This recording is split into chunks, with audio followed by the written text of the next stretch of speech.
All right, we are live here trackside, ladies and gentlemen.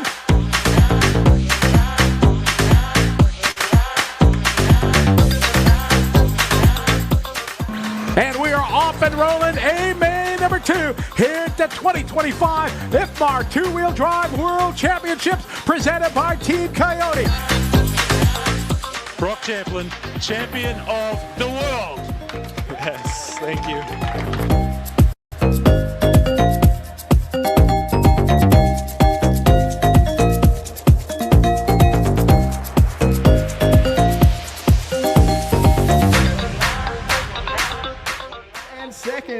Mark trying to bring it home now. Inside line. Mark will take the win and the overall. The wife, my family, and I have some glasses there.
There we are. Good evening, folks. Good evening, good morning, good afternoon, wherever you happen to be in the world. Thanks for joining us here. Welcome to the 3rd annual season recap for the Australian RC industry and, of course, our Viewers' Choice Awards, brought to you by the collective teams of Mitch on the Mic, RC Race Media and Action RC. Something we look forward to every year. Last year, this went for over 4 hours. Today, my commitment to you is it will not go that long. Boys, how are we tonight? Mitch, welcome, mate. Newest national champion in the chat. How's it going? Yes, short course. It's obviously the premier class, undeniable. Should be a world championships for it. It's been a long road getting here to take my second title. I'm very happy to be crowned the second time national champion for truck. We'll see how many times you say that across the course of the night. I'm sure we can. We'll dig into that a bit. Matthew Seckold, RC Race Media guy number 1. How you doing? Not too bad, thanks, Scott. Not too bad. What's the story with your club, Matt? Where are we up to with Sydney RC? You guys have been closed for a bit over a year. Did I hear some movement? It's technically not my club anymore. I am out and off the committee, but I can speak probably on behalf of the committee crew. And he's just popped up there now. My brother, Peter, is now El Presidente of Sydney RC. Last I heard, they're going ahead with the master plan as intended. It's just a bit delayed, obviously, because, council. Anything dealing with council gets delayed. But yeah, there has been some positive updates. I actually just got a bit of an update today about some of the facilities, getting some info office for the new facilities. So basically, it looks like we're not getting back to that track as it is again. Okay. The master plan will go ahead as intended, and we'll get moved to the new area slightly down the towards the entrance of the park. So for all the Australian off-road guys out there, stay tuned, I guess, for more news from Sydney RC. Yep. And also just quickly, Mitch, I think you and Peter should have a bit of a short course duel to see who's the supreme short course driver. Two back to back. Don't start this already in the night. Oh, no. Pete's already started in the chat. He's showing us sports ball. I almost beat him in his home track, so anywhere else, he's got absolutely no chance. So, no chance. Tony Firth, welcome to the show. How are you, sir? I am fantastic. It's been a pretty amazing year. I have a lot of pinch me moments. My home club, PDNR, have just wrapped up the year with the presentation last night. So I am signed off RC after this show tonight until 6th of January or something. A whole 2 weeks off RC. All right, I'm coming back to each of the three of you for your one moment of the year in a second. But before we do that, just want to let everybody know what we're up to tonight. Of course, we are thinking our way back through 2025, all the highlights from across the RC racing scene here in Australia and involving Australians. We're going to be joined by some very special guests to help us do that. Ari Barkla and Peter Cooper will join us to talk 10th Off-Road, and Peter particularly with a view to talking about the Worlds, one of the two World Championships hosted here in Australia this year. Chris Mitchell will jump in. The well-known voice of Chris Mitchell will jump in and talk to us around electric on-road. Then we'll hear from Anthony Wasson. Anthony will jump in and we'll talk a little bit about 10th and 8th IC and GT on-road. Then the esteemed character, perhaps one of the biggest characters across the world of RC, certainly in Australia, Joel Power. He'll be on the show a little bit later as we dig into a little bit of 8th Off-Road. And then we'll wrap the night with Scotty Ernst helping us think internationally what's been happening beyond our shores. So that's where we're kind of heading through the night. Before we get to any of that, and I'm coming back to the boys in a second for their personal highlights of the year, just want to say what we say at the start of this show every year, which is a huge thank you and a huge kudos and congratulations.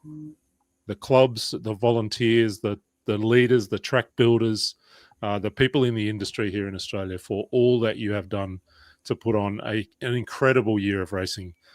From the very highest of highs to the everyday club events that we all enjoy every time we can get there. So from the four of us, this is the way we start the show every year, which is a huge shout out to anyone who's dug or carried or counted or cooked or sold or promoted or organised or marshalled or volunteered in any way. Like a huge congrats and thank you from us to you.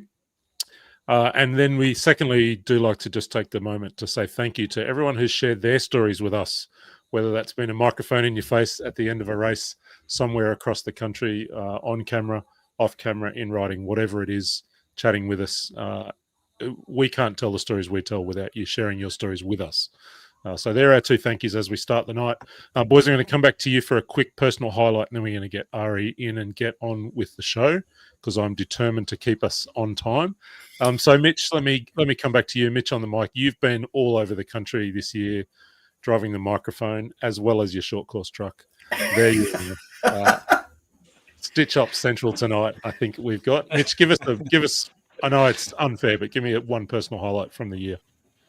Just being part of the media crew for the Worlds, having the opportunity to have a Worlds in Australia, I think that's a once in a lifetime thing. It's a once in a lifetime thing for a driver, but to be part of the team that sort of shows off what we have here in Australia, I think that is literally a once in a lifetime thing. So I was super proud to be a part of that, and yeah, incredible time.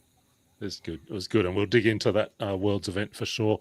Matt, how about for you? Is there a kind of a moment or two that stands out for you across the year? You've been everywhere as well. Yeah, it's been pretty crazy. I feel like we're going to get three of almost the same answer here because how often do you get to cover World Championships in your own backyard? I mean, it was just like a culmination of perfect storm of everything just lining up for us here, and we probably won't do something to that sort of scale ever again. We could do other big events, maybe even another 10 scale Worlds at some point, but having it 15 minutes down the road from my house where you can just kind of dream big and go a bit nuts with it, it's just not going to happen again. So for me, it's just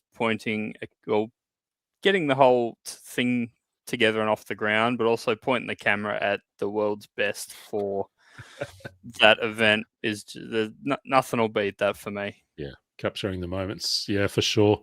There he is. Look at him. tried to Whose take car it is that? home. Is that whose car is that? Is that Kato's car? Yeah, that was That's Koki Kato's Cardo's car. car at the presentation, and they had it rigged up with the radio with the gyro in it. So you didn't steer with the wheel; you just lent the radio from left to right, and the steering was proportional, so you could control it Amazing. one-handed. We're playing with it a Amazing. bit at the banquet. I knew I should have come to that banquet. Tony, how about for you? What's without giving exactly the same answer, is there a moment? Is there a moment within a moment? What's a highlight from the year? No, I don't think I can get a different answer. I think it is. It's the worlds that we've been working towards for so long to then get there and and deliver it and pull it off and have the team come together. And it was that long-term project working with yourself and Mitch over so many events. The connection and relationship that we'd got over the last couple of years is what came together, I think, and made the world's coverage and broadcast what it was. But just the event, just to be part of it. The Hills Club, what they delivered, it was just really amazing to be part of that event. Yeah, for sure. For me, look, because I'm hosting the show, I'm gonna cheat and give you two. One is that from the Worlds, the where were we when this happened? This was in Manila, wasn't it? The Manila. driver's introduction for four-wheel drive will stay with me for a long time as a moment within a moment within that event. That the crowd was buzzing, the high fives, the drivers were a bit unsure what we were doing, but then really warmed up. That was phenomenal. But actually, the other one was that I found myself out at Queensland Raceway helping a mate with a production car he was running, and on my way back from that, I stumbled across the Australian quarter scale oval national championships, which I had no idea was on, So that one of my highlights from the year was spending the evening at the Quarter Scale Nationals watching the finals there. I got in a queue to drive a sprint car, and the guy before me in the queue broke it, and so I didn't get to do any laps. So I was so close to a personal highlight of driving a quarter scale sprint car, but I'll have to try and get back out there some other time next year. Folks, wherever you're watching from, we want to invite you to be a part of the show tonight. So you've already seen some comments popping up. Mitch is in charge of that. So Mitch is keeping an eye on the comments, and he'll pop comments through and he'll interrupt me because I'm not looking at the screen all that much. And if there's questions, comments, funny stories, whatever you want to put in the chat. So if you want to jump in there and tell us who's watching where you're from, do that now. But then as we go through the night, we absolutely want to encourage you to be a part of what's happening here. We do need to, thank you, Lou. I'm not sure which one of us is which, but there you go. We do need to let you know that Mitch has to go early because his boss is a very hard man and is forcing him to be at work at 4 o'clock tomorrow morning. So we'll have to farewell Mitch a little bit later on, unless we get a text, Dom, saying he can start late tomorrow, if you happen to be watching. All right, that's enough of that. That's our introduction. So that's where we're going. We're going to start with 10 Scale Off-Road, and we're going to welcome our first special guest into the studio. I think he's here somewhere, so we'll bring him on the screen. And here he is, Mr. Ari Bakala. Ari, welcome to the 2025 season recap. How are you doing? Thank you, gents. I'm doing very well. I hope you guys are too. We're all right, mate. It's been a big year, and we're going to talk about all things 10 Scale Off-Road with you, and we're going to get your reflections on a whole bunch of stuff. But before we get into the broader question of 10 Scale Off-Road, tell me about 2025 for you personally. What's your racing? I mean, it's pretty much been all around the world, right? Is that how it's been for you? Yeah. I think the last 18 months has been all about that one weekend. It was pretty much all 10 scale. I did a couple of 8 scale races. No on road, focused solely on off road. Yeah. Which, on a right or wrong, I don't know. We did what we did. It was good. It's been a great year. Always is, mate. When you're racing RC cars, it's always good. When was the last time you would have spent a whole season focused pretty much on one category? That's been a while, right? It's been a long time. Look, never. I don't think I ever have. When I guess sort of early 2000s, where sort of off-road died off a little bit and on-road sort of took over in terms of the competition side of things. Yeah. Not that I focused on that, but that's, we traveled where the competition was. So yeah. Very good. Well, a little bit later, we'll get Peter Cooper in to join us, and we'll talk about the organisational side of the Worlds. But let's... Good luck with that. Yeah. No, he's here. He's in the studio. We'll bring him in a little bit, mate. Just so reflect for me on the year, and maybe it is, let's start with the Worlds, and from a competitor point of view, from your own involvement, from your own preparation, and thinking about maybe what some of the Australian guys did or didn't do over that week. But just give me some reflections on the World Championships as we see your 8-scale X-ray machine there on screen. But so reflect for me on the Worlds. Look, obviously it's a once in a lifetime for most of us to have a home Worlds in your own country, let alone, I'll say my home club. I've been racing for 36 years and never had that even remotely. Oh, hang on a minute. What's going on there? What's going on the screen there, Ari? That's my canoe. Sorry, keep going. Yeah. I've been racing for 36 years, and I missed out on the 89 Worlds at St Ives. I started racing 2 weeks after that race meeting, and never ever thought I'd have that sort of opportunity so close to home. So that alone was something special for me, and I'm sure most anybody, even if Hills isn't their home track, it's still in your home country, and it holds a special place. In terms of preparation, I think probably we prepared too much. We left no stone unturned. When I say I was at the track probably twice a week, it's not an exaggeration. And we did so much testing where we were testing the same thing over and over and over again just to make sure. So we probably went a little bit too far there, and I'm going to say we were too confident once the actual World started, if that's even possible. Too confident in the sense of the preparation that you'd done, and you had a path that you wanted to follow. I knew exactly what I was going to do at 9 a.m. in the morning, and the next run, and the run after that, and the run after that, and none of that went to plan for Tour Drive. I think it was Spencer Rivkin who talked to us in an interview at the Worlds about his ego, feeling like his ego got in the way, and which is maybe that same sense. He was too confident in what he wanted to do, and then wasn't kind of brave enough to step away from that. 100%. Yeah. 100%. Four-wheel drive obviously was very different from an X-ray perspective. Was that, did that kind of shift come with learning those lessons about, letting go of what you were holding on to, or was it? I think so, a little bit, yes. But I still felt like I was on the back foot a little bit. We didn't try enough in two-wheel drive. We didn't search enough. And whilst, we did obviously try other things in four-wheel drive, and it was a better result for the whole team in a sense. But even the factory guys that came, they'd, a couple of them had been once, twice. And even they said the same thing. We didn't chase enough initially. So well, that's racing.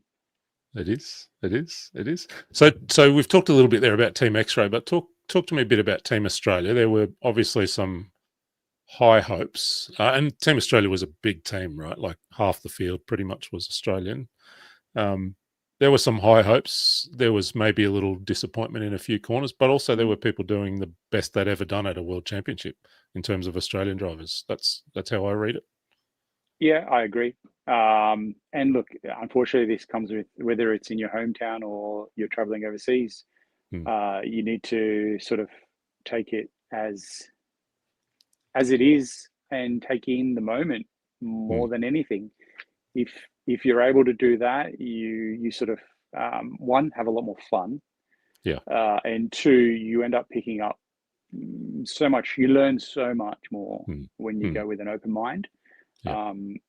Whenever I travel overseas to race, it's always with zero expectation. Sure, I might have a little bit of a goal, but I treat it as a holiday.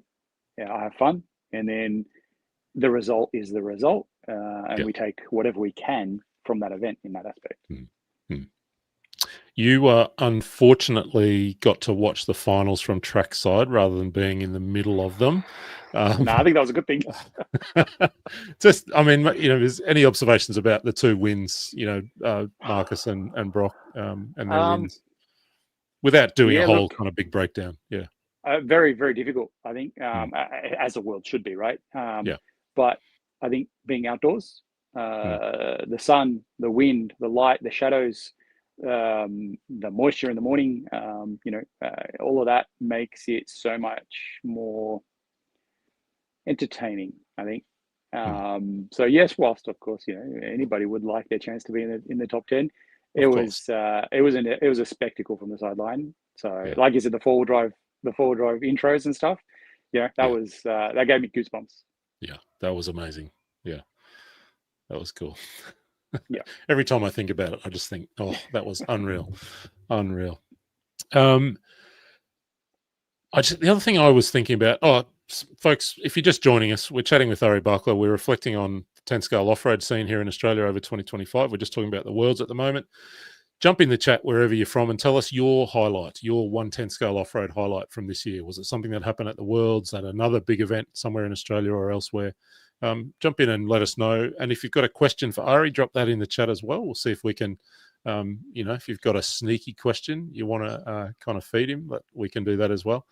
Ari, I was thinking about not only the Australian drivers who were ambitious for their own results, but there was a whole stack of Australians who just had the chance to do a World Championship event, probably for the first and only time ever. I'm thinking about someone like Stephen Hargensen, who, just an absolute character. Never saw him all week with a smile not on his face.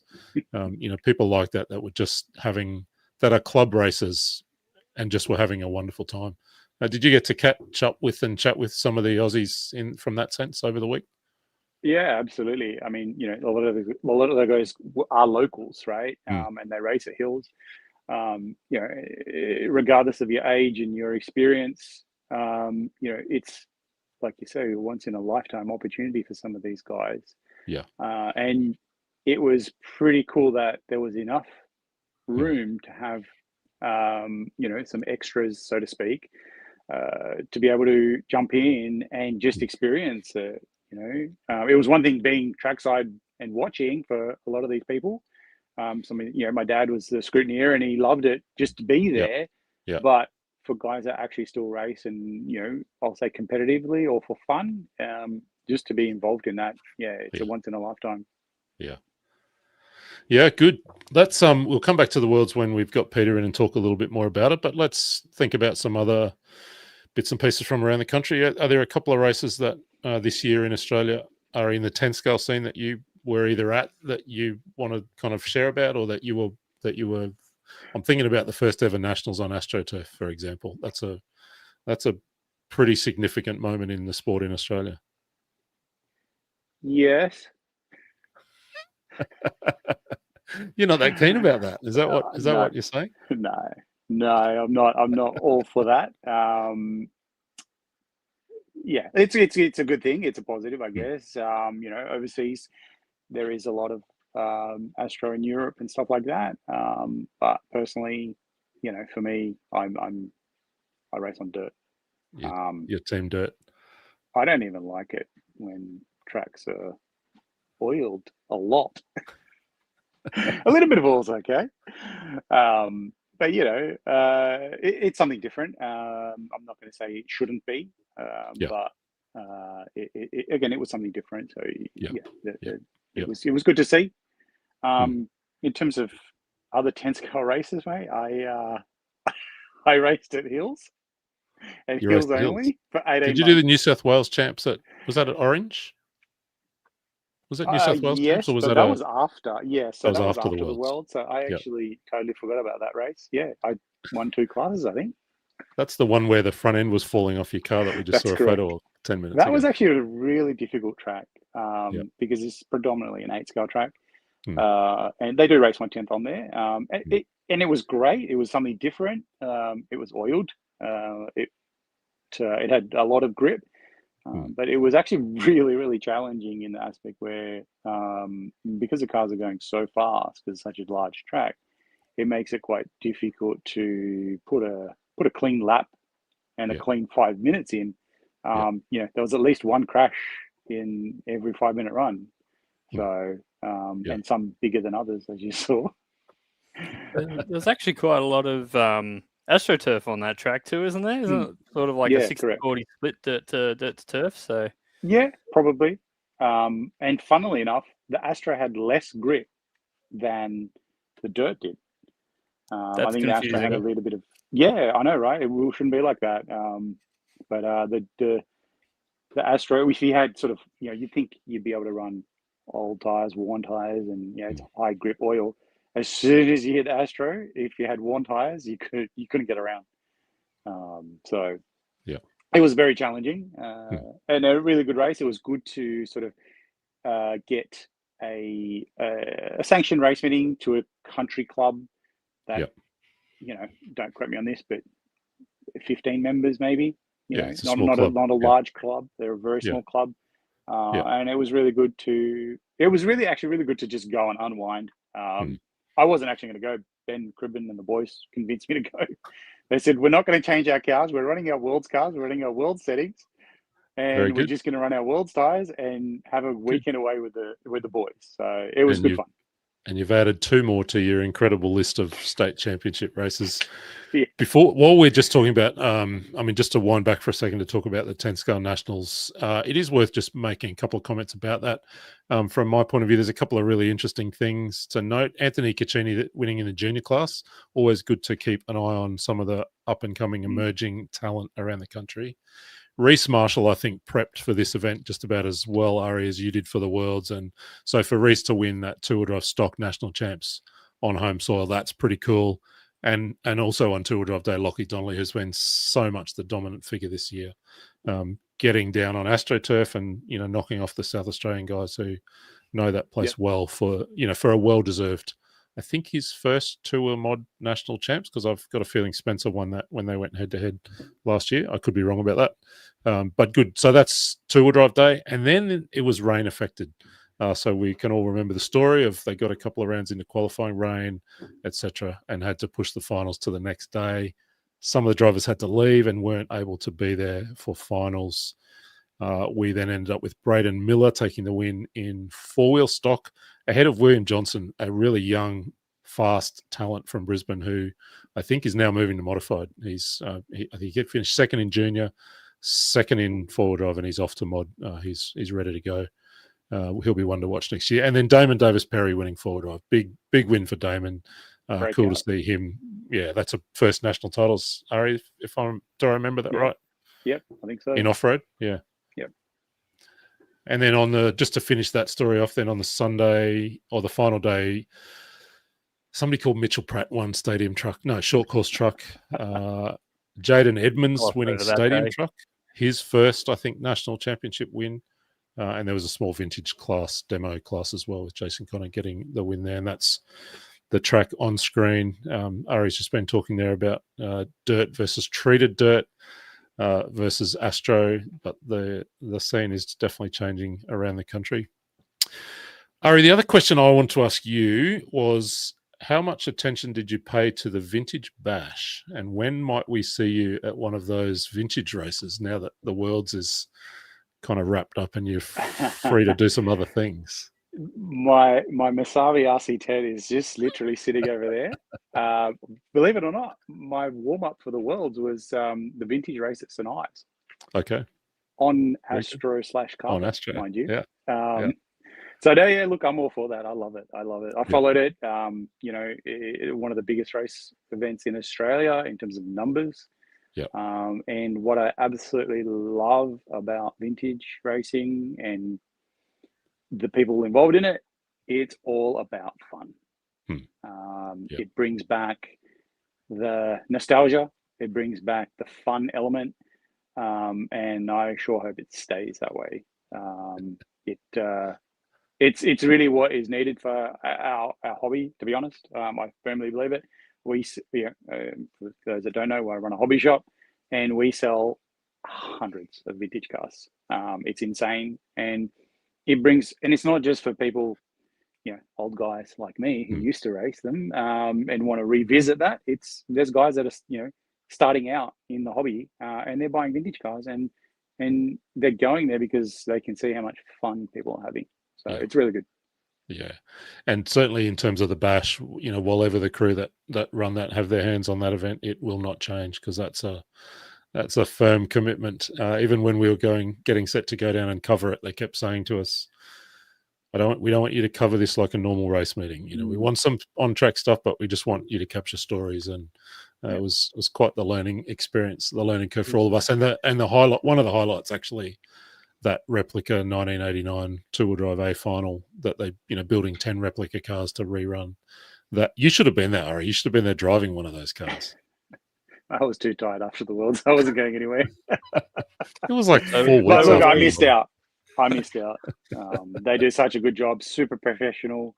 And it shows, because they're getting guys from international, overseas coming and racing. And it's, whilst it has that prestige, again, it's still just about fun. So it's really good. 483 entries. Yeah. Sorry, you go, Matt. Oh, just say it was definitely a big learning curve for us doing the media there. Just it was a complete rethink about how we cover an event. But at the same time, it was so unbelievably cool. Not even just that reenactment race, but just the displays in the pits, the banter in the pits. Like the guys were bringing 50 cars each to show and talk about. May or may, if we do get the gig again next year, I may or may not have a car line in mind to bring along and have a burn myself. So, all right, we'll see how that goes. It's good. I volunteer to drive the camera while you're driving the car. Nobody will get seasick. It won't happen. No. I am qualified. The other way around. Yeah. It's been a big year for 10 scale off-road. Obviously, the Worlds, took a lot of the focus of the year. There were some of those other state, the state champs in Victoria out at Mildura. I think it was Jack McMillan from South Australia that might have swept that one, if I'm remembering that right. New South Wales champs at Orange, we talked about. South Australian champs opened the year on Astro in Adelaide, and I guess bookended the year in the sense of the nationals back there at the end of the year. Queensland champs were up in Toowoomba on a really slippery, slidey, rough, properly old school dirt track that, really kind of pushed some people. And the highlight of that race meeting, the Queensland champs, John Perkins, taking his first ever Queensland championship, having been racing since sometime in the mid-1980s. So that just about everyone who has ever known John was really chuffed for him to get a state championship win under his belt.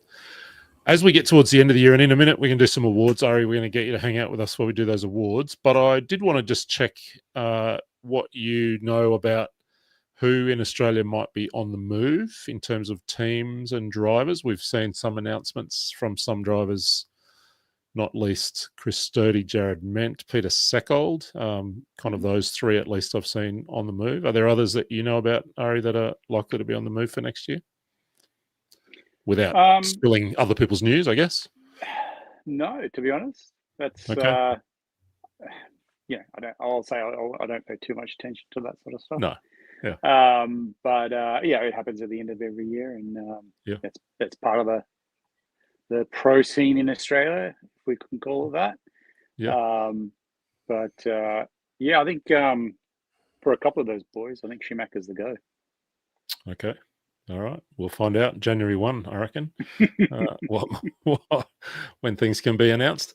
Let's get to our award. Oh, before we get to the awards, Mitch or Matt, any questions or comments or things for Ari while we've got him? Not one for Ari specifically, but we did miss something that I just wanted to touch on quickly. Back at the Adelaide Nationals.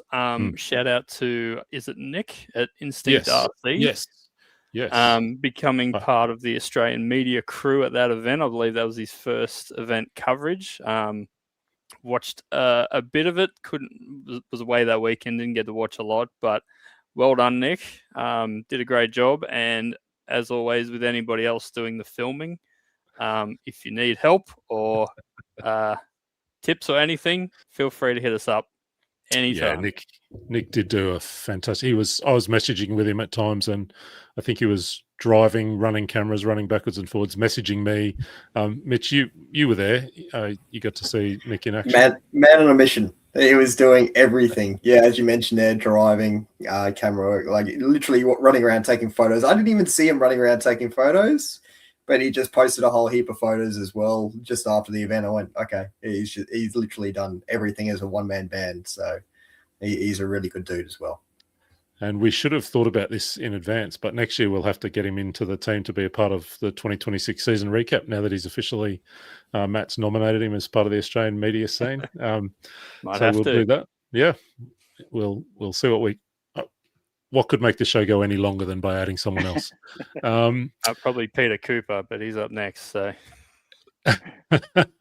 All right, so let's do some awards, folks. As you might remember, we have been out asking you for your nomination. So we do these awards in 3 categories. Our Racers' Choice Awards, that's really the main one. Who the people of Australia have kind of nominated as the award winners. Then we've got some Media Choice Awards. That is, I guess who we think will nominate, and then our guest we invite to give some awards as well. So that's a little notice for you, Ari, if you haven't already, that we're about to ask you for your awards. But let's start with the Racers' Choice. So these are really the official nearest thing we get. I'm going to hand over to Tony to talk us through the Racers' Choice Awards for 10th Off-Road. All right, so looking at the votes, a whole bunch of people got online and submitted their votes. So thanks to everyone for getting involved and being part of that. So the event of the year for EP Off-Road, you can see it's a runaway winner. And it's going to come at no surprise to anyone that it was the Worlds. So well done to Hills and the Worlds 2025 Australian Event of the Year. If I had a little clap sound effect, I saw that before. I can play that. I'll clap. Okay. Yeah, there you go. There you go. Are we jumping into the next category? Let's do while we've got that on the screen, let's go to Matt for the Media Award and then Ari for his Event of the Year. So, Matt, where do we go? It's going with the fans. This is an easy one, right? Yeah. Oh, and all of us had our moment. Was all the Worlds. It really sucks because being down at the Vintage Bash, it was such a great event, and I think any other year we would have had to said the Vintage Bash because it blew us all away seeing it firsthand. But once in a lifetime opportunity. To cover the Worlds, and it just went off nearly flawlessly. Hills crew just knocked it out of the park, and it has to be the Worlds, right? It's the Worlds. Ari, for you, your Event of the Year, any surprises? Yeah, look, I'm going to go a little bit left field. Okay, and, I'm going to say the pre-Worlds. Okay. Yep. That for me personally was a highlight, but it really set the tone for what was going to be in terms of the Worlds, and it gave the club a real insight into what needed to be done, what they can do, what needed to be tweaked. I helped out a very little bit in the background. The boys did most of the work, but it was I know exactly what they went through, and for me, pre-Worlds was a highlight for me. You were unwell over the pre-Worlds, weren't you? Was that the weekend you were a bit under the weather? Am I remembering that right? Yeah, I think Saturday night was whatever we ate was not very good, and Sunday morning was not ideal, and the rest of the day was pretty average too. So I don't even know why I just said that was a highlight for me. It was certainly the whitest face I've ever seen on Ari Buckler at a race meeting. Yeah. All right, Tony, let's go on to the Racer of the Year. All right, let's bring this up here. Driver of the Year for 10 Scale Off-Road. Again, another runaway winner. Thanks to everyone who voted. And the 2025 Driver of the Year is Lachlan Donnelly, which I think is a back-to-back title for him. I don't know what happened to that sound effect we had before. It's there. I found the button. No surprise. Matt, how did the media team kind of pop up? Anything different? This seems to be going one way again. It's hard to go past LD. He just wrapped up his first 2 national champ as well. But what he did at the World's warm up was super impressive.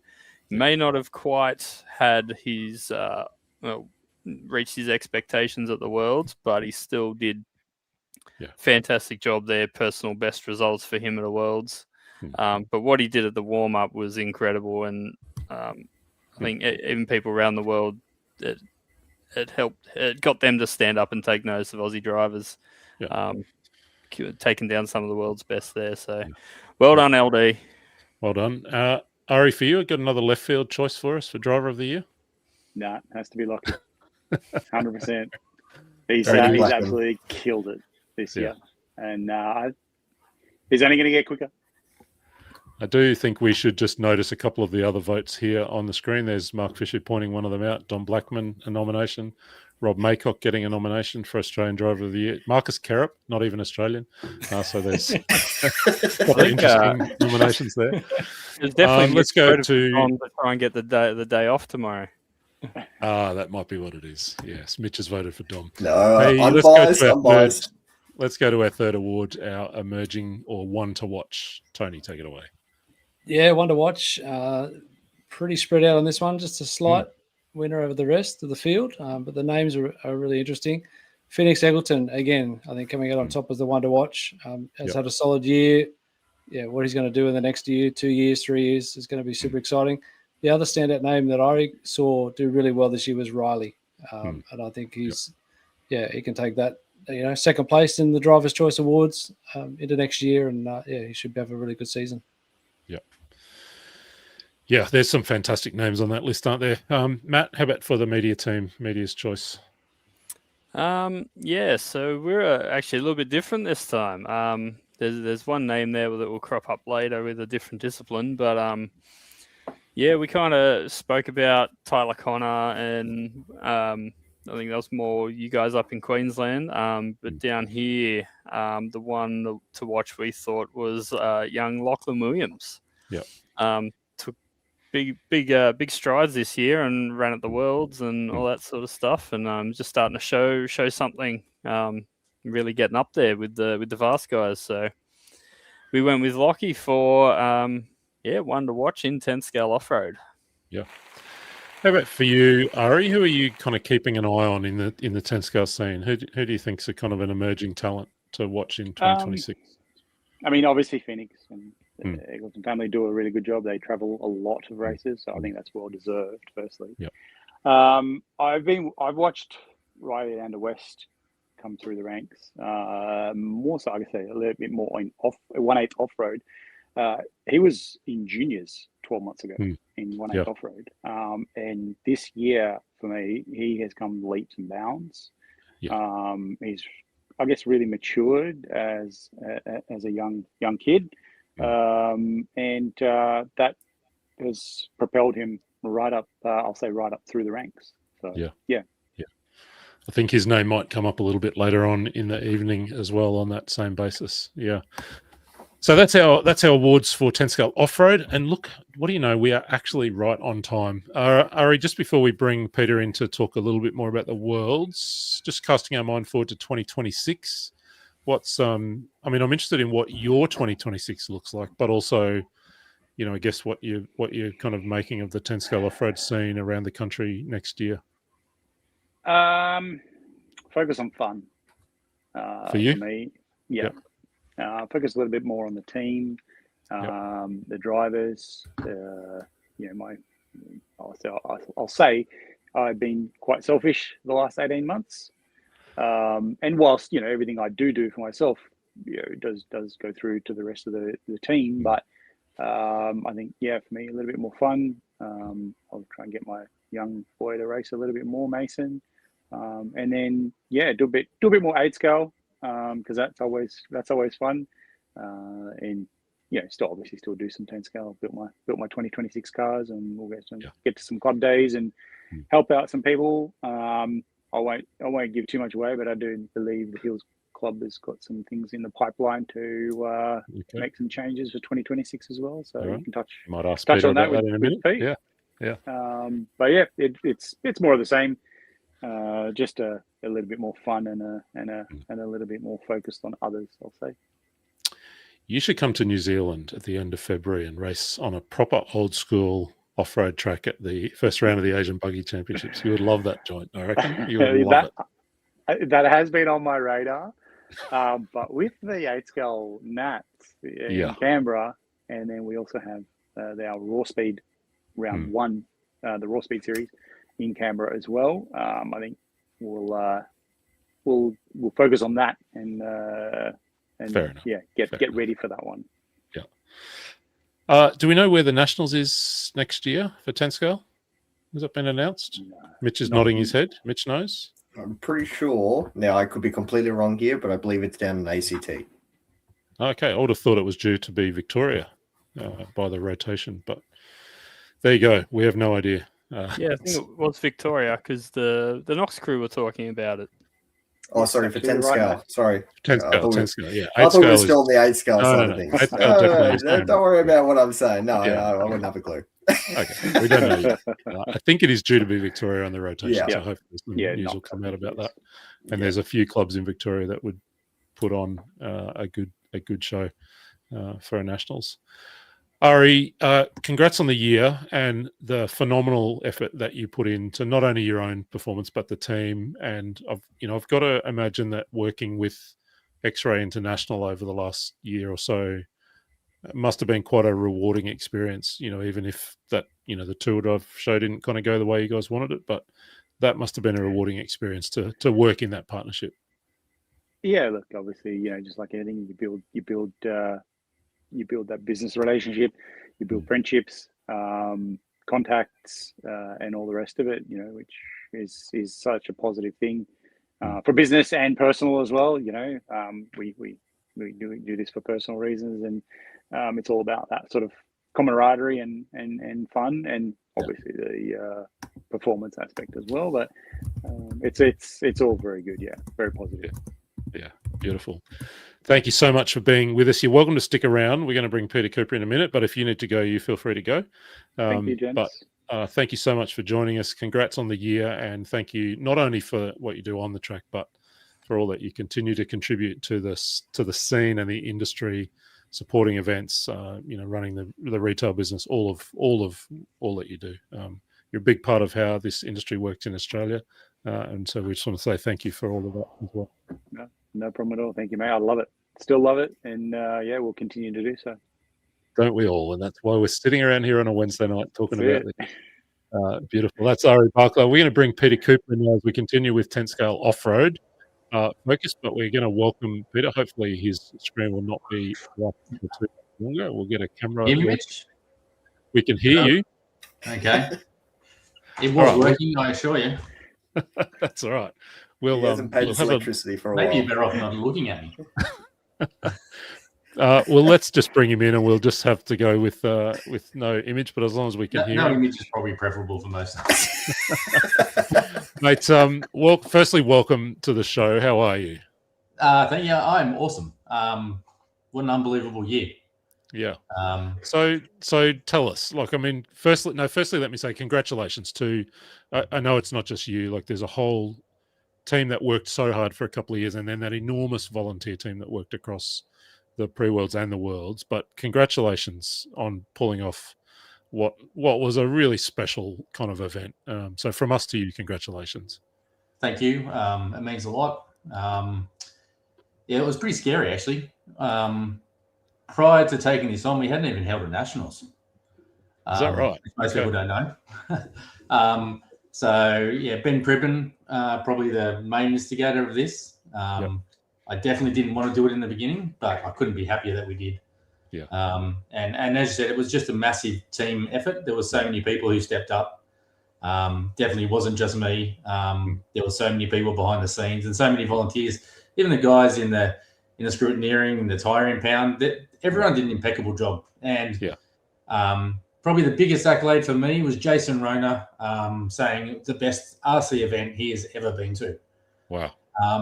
So he's been around. Probably a guy hard pressed to be to more events than what he has. He knows a few things, that guy. So that was probably the biggest thing for me. So that was pretty awesome. Peter, I'm curious to know whether what happened at the Worlds lived up to the vision that your team had for the event, or did it surpass it? Obviously you had a vision of what you were wanting to deliver. Is what happened that vision, or did it somehow become even more? For me, it surpassed it. Ben and Scott are going to laugh at me, but we didn't have any problems. There was problems in the background, right? And sure. Ben and Scott were freaking out at times, like you can't imagine. And I don't know that anyone saw it, but the event went without an issue. anybody who was there, any competitors, they didn't see any issues. It was awesome. And I didn't think we'd get through the event without an issue. It's pretty rare that you'll get through anything that goes for 8 days, this size, with that many people involved, that you don't actually have an issue. So, I was stoked. And you organised the weather. I mean, the weather was about as good as you could. Yeah, I had to pay extra for that. In a row. Yeah, I had to pay extra for that, but it worked out unbelievably well. It was a little bit hotter than expected, which is, I think, what really played with the track more than. There was a night where I don't think it dipped below 17 degrees overnight, and I pumped so much water into the track. The next day it was bone dry, and that was probably one of the things that really screwed the X-ray drivers. So I hurt my own team. I think I remember coming in on four-wheel drive finals day and saying to you, the track just looks dry, and you said to me, we put all of the water in that we always do, but the temperature, I remember you saying to me, it was 5 degrees warmer overnight that last night than any other night. And that's the vagaries of outdoor racing, right? Like, you can't, that is how the weather is. Yeah. And one thing that for me was awesome, like, honestly, I really was hoping that, like, Lachlan Donnelly was obviously our strongest hope. I was really hoping that he could bring something special and make the A. Winning was going to be a big task, but if anyone out of Australia is going to do it, it was going to be Lachlan. But the fact that he didn't make it up there, and I put it down to the track conditions. So at least we put on an event that was fair for everyone. No one could ever say that it favoured anybody. It was a different track for everyone. It made it a fair and a great event. No, it was good. Tell me, Peter, were there a couple of moments, highlight moments for you across the weekend, or, things that, where for you as the whole team, kind of where you just stood back and went, that's unbelievable. Were there some moments like that? Probably the start of the finals, especially. So two-wheel drive was a little bit quieter because it was during the week, but when we got to the four-wheel drive final, it was on the weekend.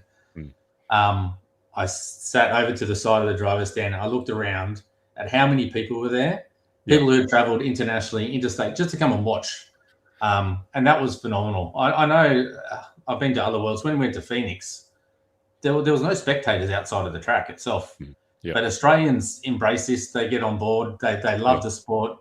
And it's having all those people involved that creates the atmosphere and makes it not just a great event, but it makes it special for all the competitors as well. So for me, that was really good to stand back and watch. Yeah. It's a pinch me moment, isn't it? When all of that hard work and all of a sudden the hooter goes and A1 is underway. And as we're seeing it on the screen there, this is the drivers' introductions before the second forward drive A final. And look at that grandstand just kind of heaving. I posted a story during the week of the Worlds about the way that the whole facility screamed event. Like, this was an event. Ari used the word spectacle just before, and that, the size of the pit marquee, the grandstands, the banners, just all of those things that you guys brought together made this really, it was phenomenal. It really was a pretty special experience to see happen here on Australian soil. It was awesome. There was quite a few moments leading up to it. I was a bit scared, especially financially. Like the tent, everything. We put together a budget. We blew out the budget by 25 grand. So the club is in the hole by 25 grand at the end of the meeting. I thought a lot of that money was going to come out of my own pocket. Thankfully, the club had enough money in the bank to squeeze through. But it's one thing that I think IFMAR needs to take notice of, is how expensive these events are to run. And I don't know what the answer is, but it's going to be hard. Like, if you go back to Phoenix, I'm sure that Hobby Action lost a truckload of money at that event. And it's something that IFMAR needs to look at and work out a way how, I don't know what the answer is, but somehow to help the clubs financially take on these events. Yeah, to be sustainable for the event and the club and so on. Mate, just skipping on the time here, but tell me a little bit about what the support of the industry in Australia, by which I mean the businesses, but also other clubs and volunteers and, people that kind of came along and either encouraged or helped or chipped in money, or, what is the support of the broader RC community in Australia meant to you guys? Massive. The money that we raise, which and mostly through Scott Hill. Scott Hill was the man in charge of getting sponsorship on board, and he's like a dog with a bone. Campbelltown Hobbies in particular for Australia put in, for a small local business, put in a huge amount of money that I didn't dream they would put in.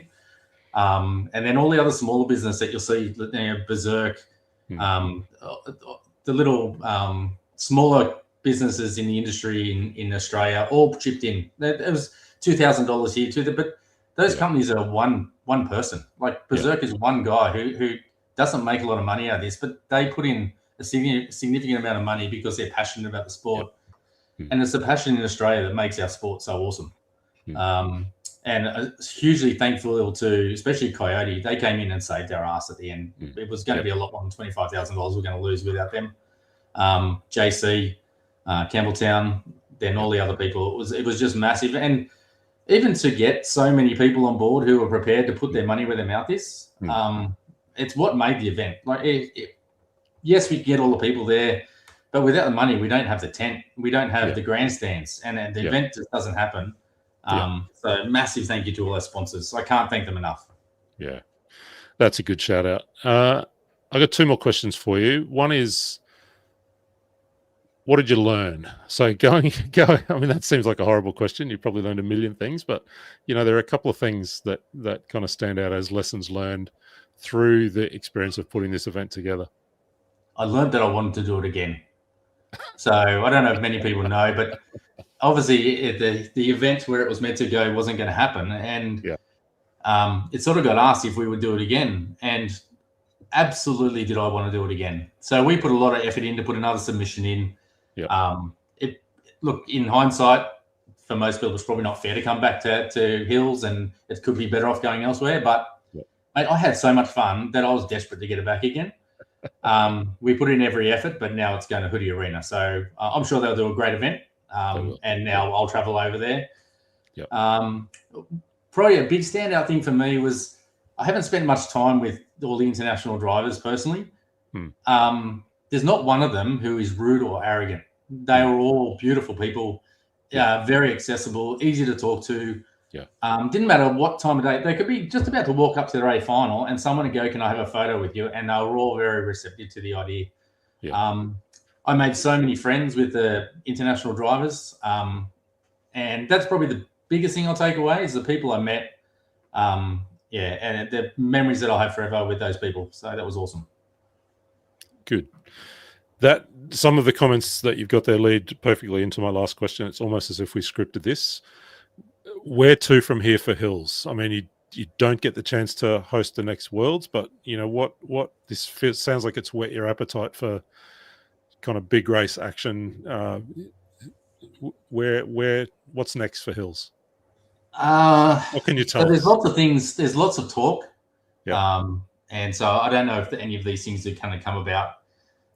We've been talking to Team Coyote again about running a Coyote event. They're super impressed with the level of driving and the amount of people competing in Australia, and they want to get more involved. I've been having words with a young Mitch about possible events that could come up. We'll wait and see what happens there. We'll run a hoodie race in probably March. One thing we do want to do is we want to start trying to make it fun again. So especially with the Worlds leading up to the Worlds, it became so competitive and serious at every race event that we had. It's taken some of the fun, and I can see people. It's hard for newer people to come in when it's so serious. So we need to make it fun again. We've got plans of having driver clinics. Now we have lights. We're going to try and do things on like a Wednesday night. Have a driver clinic on a Wednesday night where we'll have people who can teach you how to set up your car. We'll have people who can teach you how to drive. And then you go through on the weekend. We'll be there again to support them. There is potential of a FEMCAR event, which will draw international drivers back again. I don't know if I've spoken to anyone on my committee about this yet, but I have been. Tell them now. Tell them now. That's fine. I have been in talks with a few people. It would have to be something that gets voted. It could go to any club in Australia or in Asia, right? But when I want to do something, I'm pretty passionate, and I generally make it happen. So a FEMCAR event would be pretty cool. Be nice to have some international drivers back again. And And the other thing we're looking to do is maybe start a vintage class, which is, once again, maybe once a month we run on a Friday night, and it's purely about having fun. So as Ari mentioned, I was actually only talking to Ari about it today, is if we can get some, the ready to run cars, all the Gold Pound RC10s, put 21.5s in them, and everyone just rock up and have fun. It's not about where you come. Even Scott Hill was suggesting, let's not call the finals A, B, and C. It's race 1, 2, and 3. We don't actually care what final you're in. You're out there having fun with your mates. And hopefully that will start drawing newer people into the sport, because something I've always been passionate about is trying to get new people into the sport. We're really lacking on that. And it's something that I hope everyone together can work to do. Anyway, we'll see where we go from there.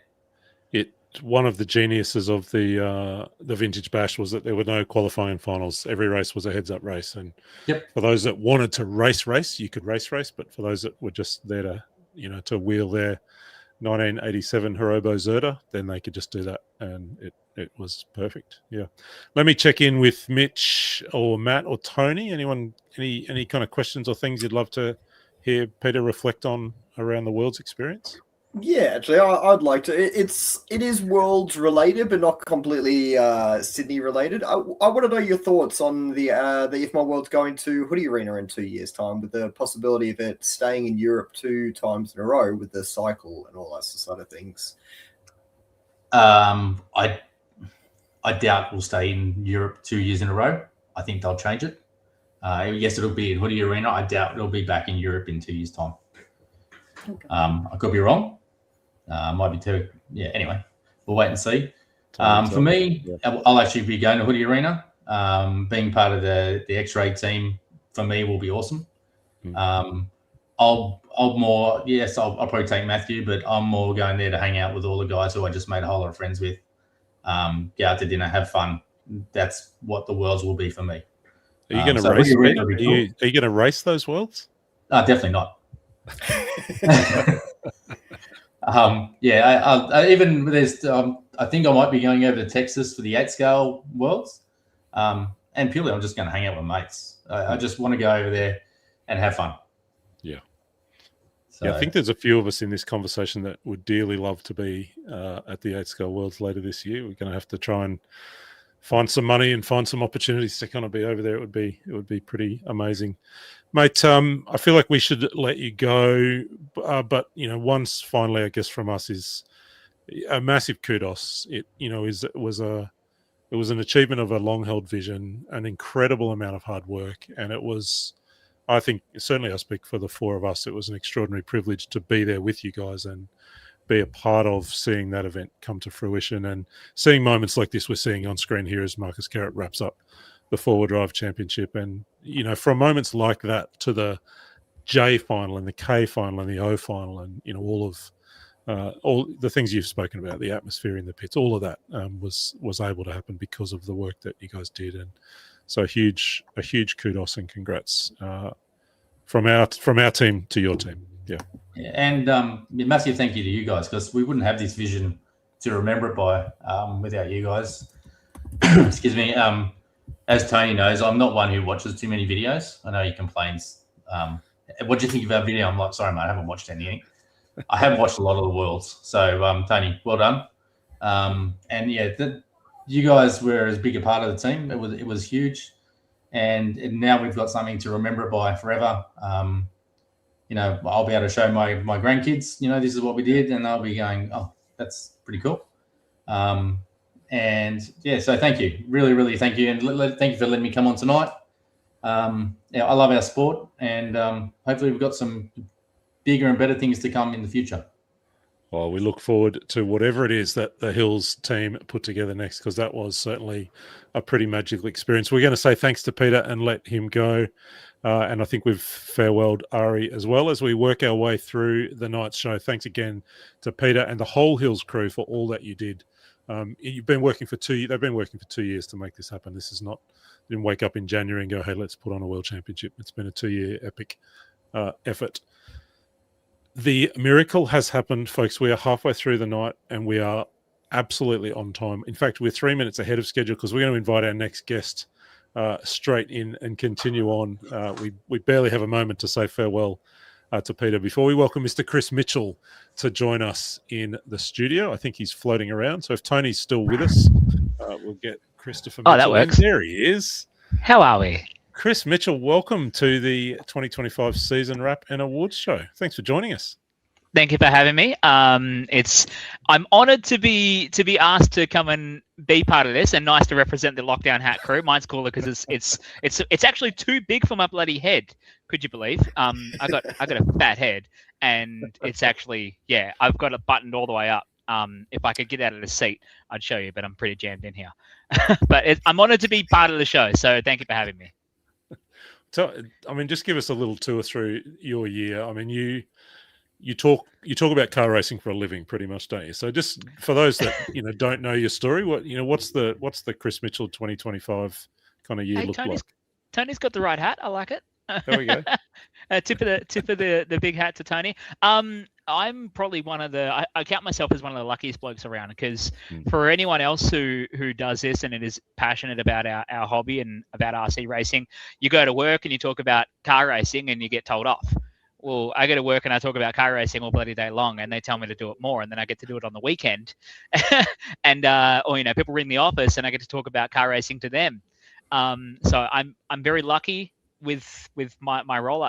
For you don't know, I work for Perth Motorplex. For 4 out of the last 5 years, Australian Speedway Track of the Year, 3 in a row. Just saying. Just saying. And it's so good to probably be the premier motorsport destination in Australia, and I get to put my little spin on the place and do my little things. So my year as far as RC car racing is actually very limited, because there's not much that I get to do, but I take the opportunities I can, although I say that I'm semi-retired part-time, because I don't get to do a whole bunch. But I did get to do a little bit of club racing at my home track, West Coast Model RC, which was then ultimately the host of the Australian Championship just in the later part of this year. And I got to come and join you fine gentlemen over at Penrith for the Winter Champs, which is becoming one of my favourite weekends of the year, because it's just a fantastic opportunity to fully immerse myself in RC racing and feel like I'm a semi-pro again, which is awesome. We'll come back to that. I'll ask you about those. But so with Chris here, we're talking now, folks, for the next 20 minutes, half hour or so, about the world of electric on-road, predominantly 10th touring, Formula One, Twasco, all of that good stuff. Hey, the Premier class. You missed the Premier class. Front-wheel drive. Front-wheel drive. I want to ask you about that. I do want to ask you about that. But for before we kind of dive into some specifics, and we'll talk Winter Champs, we'll talk Nationals, of course, but just, from what you are seeing and from, what involvement you have had the chance to be, give us a bit of a sense of where we think the year's been for electric on-road, and some highlights. What are your kind of opening thoughts here? Oh, look, I love to be the guy who's the most positive person in the room, but I think this year has definitely been a year where 10th Electric On-Road has taken a backseat at its own cost, because of the popularity of electric off-road, and that's always going to happen with the home worlds. In that we saw that happen back in 2018, and in fact the 3-year lead up to 2018 with the Nitro off-road worlds here in Perth, in what was actually my backyard.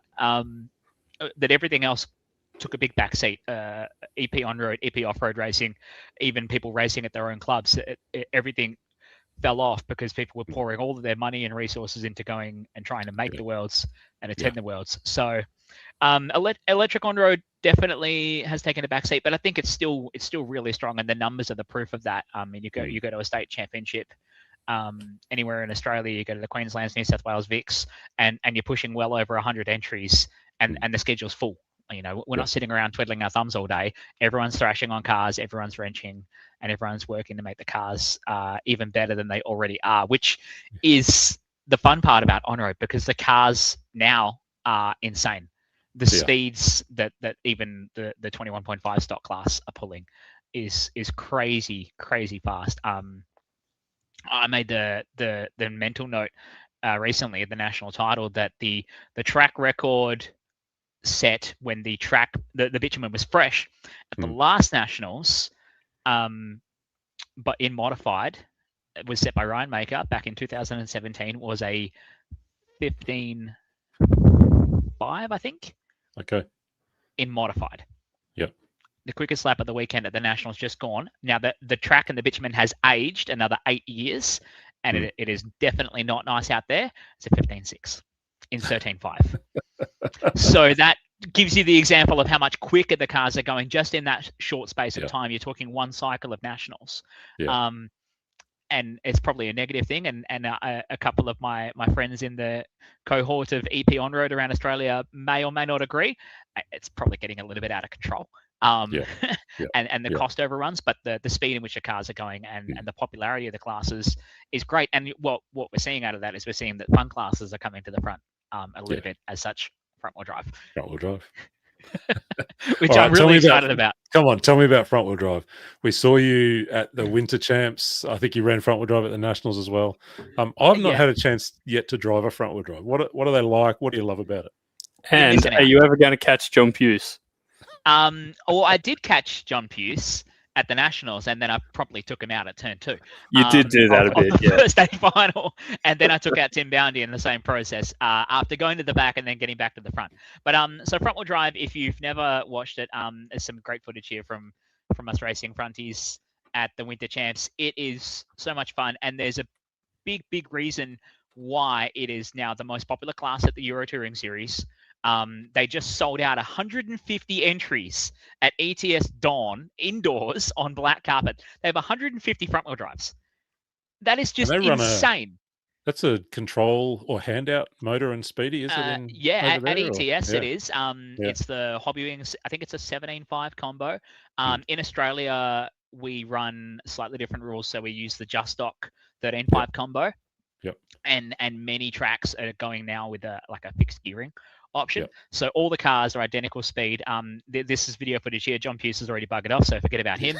But here you see, there's Pusey, forget about him. There's myself, Camo Kendall, Vinny Chu, and we're battling. The cars are glued together down the straight, so no one can have a speed advantage. If you make a mistake in the corner, you're going to get punished because then you struggle to get back on power and you're buzzing off the front tires like your mates in your Honda Civics at 17 years old with your P-plates. It's just so much fun. And it's actually it's kind of dumbed down an overcomplicated form of racing. Touring car now. I must be getting old because I'm whinging a lot. Either that or I'm turning British. Sorry if there's any Poms that get offended by that. But touring car racing is getting so complex, and you're chasing so many of the little 1%ers now. It's so refreshing to go pick up a class that you can just kind of warm the tires, stick it on the racetrack, and forget about all of that. You control tire, control motor, bodies that look fun. The cars still handle great. My front wheel drive's got more steering than my touring car. I still can't figure out why, but it's got more steering than my bloody touring car. So they're mad fun. And the proof was in that I started trying to promote that as a class here in Perth with the local club races. And I started just handing my radio around to people saying, hey, you have a drive, but like Oprah. And everyone started having a steer and they do 5 laps and they go, oh my God, this is awesome. And now they're starting to buy cars and we're building it up as a class. It was really rewarding to put it to the club to run as a possibility as a demo class because F1 probably wasn't going to get the entries, and they allowed that to happen, which was really cool. So if you're into on-road or you want to get into on-road and you haven't tried front-wheel drive yet and you think it's dumb because it's front-wheel drive and it's the antonym of a fun driving experience, I just bought a rear-wheel drive 2-door coupe. That's my daily driver. Front-wheel drive RC is still the most fun. Tony Perth, you need to say something here, don't you? Yes, I brought myself back into the chat. I am one of the converted to front-wheel drive. I got nagged by my good mate Chris Stanley for many, many months to get into front-wheel drive, and we went and did the indoor race at Canberra. ACT Club put on an indoor race. Most fun race I think I've ever had. We rocked up late after getting dinner, practiced, it was indoors. It was epic. And then still probably my most memorable moment of on-track at the Winter Champs when Chris was being silly buggers with me and tried to block the track and the pit lane, and I went through his legs. Nothing's going to top that. But yeah, I love it. Still race it every Tuesday night. And I do think, though, we should go back to 17.5 in Australia. I will chuck that out there. Chris is running 17.5 and I turned my throttle down, and it's just so much more fun to race door handle to door handle. The cars just seem a lot easier. And again, like what Peter Cooper said earlier, trying to get new people in to the sport and into the hobby and have fun. just taking a little bit of the edge off with a slower car makes front-wheel drive so much more fun. So yeah. Folks, wherever you are in the world, welcome to the Front Wheel Drive Show. This is where we talk about I should get mine. It's over there. No, welcome wherever you are in the world. We're reflecting, of course, on the 2025 season here in Australia and beyond, handing out some awards. We're chatting with Chris Mitchell, who's a voice well known to racers around the world from commentating such things as the 2018 World Championships and others. And we're talking about electric on-road. We've just been reflecting there on front-wheel drive. But Chris, talk to me about there were a bunch of state championships across the year in Bundaberg and in Sydney. It got rained out and rerun and all sorts of things. But the Nationals felt like a real highlight event in electric. You were there. It was in your hometown. You've talked about that. Tell us a bit about that Nationals event and, pick out some of the key performances or, things that you noticed at the Nats. Certainly a national title, when you talk about in any motorsports discipline, is usually the highlight. It's the pinnacle of what people are hunting for. Everybody wants to have a crack at potentially being crowned an Australian champion. I am unfortunately the most competitive person I know, and I struggle to take my foot off the gas a little bit. So building up to an Australian championship, there was a lot of local guys doing a lot of testing. I was listening to Ari before, and it kind of felt like that as well. Every opportunity in the middle of winter, I'm going, when are we getting on the track? When can we go? I drove, and I live a fair way out of town now, and I'm driving more than an hour each way to get to the track, to get there, just to have it to rain and then go to the pub anyway. So, which happened on more than one occasion, but it was really cool to see the amount of work that the West Coast Model RC Club put in. It's a very, very small community here in Western Australia. Many will say that we're still stuck in the 1970s, and many will agree. We're more than just 3 hours behind at the moment. But with such a small community, it's really hard to find a good base of volunteers and people to run these clubs and run these events. So for West Coast to get up and do what they did, I really tip my hat to everyone on the committee. Neville, who in his retirement age it just committed so much time to hosting the event, and Chris McKenna and the likes who stepped up. Nick Motter, I'm the club president there at West Coast. It's a really unique club in West Coast. It's the only club in Australia that's actually got two different disciplines on the same property. So the dirt off-road track and then the paved on-road track that's been there since the 90s. Okay.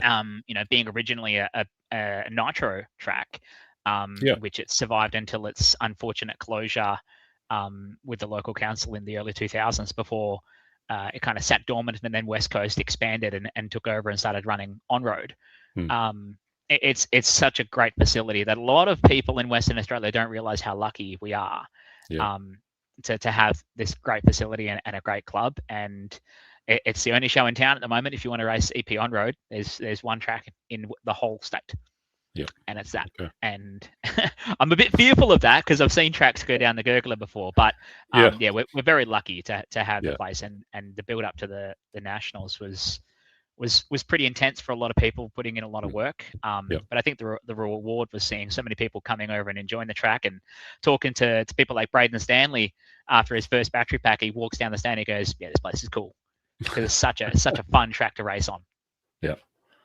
So pick out a couple of kind of highlight performances from those. Now, I've got the results here in front of me. I'm looking at the podium in 12th scale 13.5. Lachlan Pearson, Logan Rintoul, Michael Stone.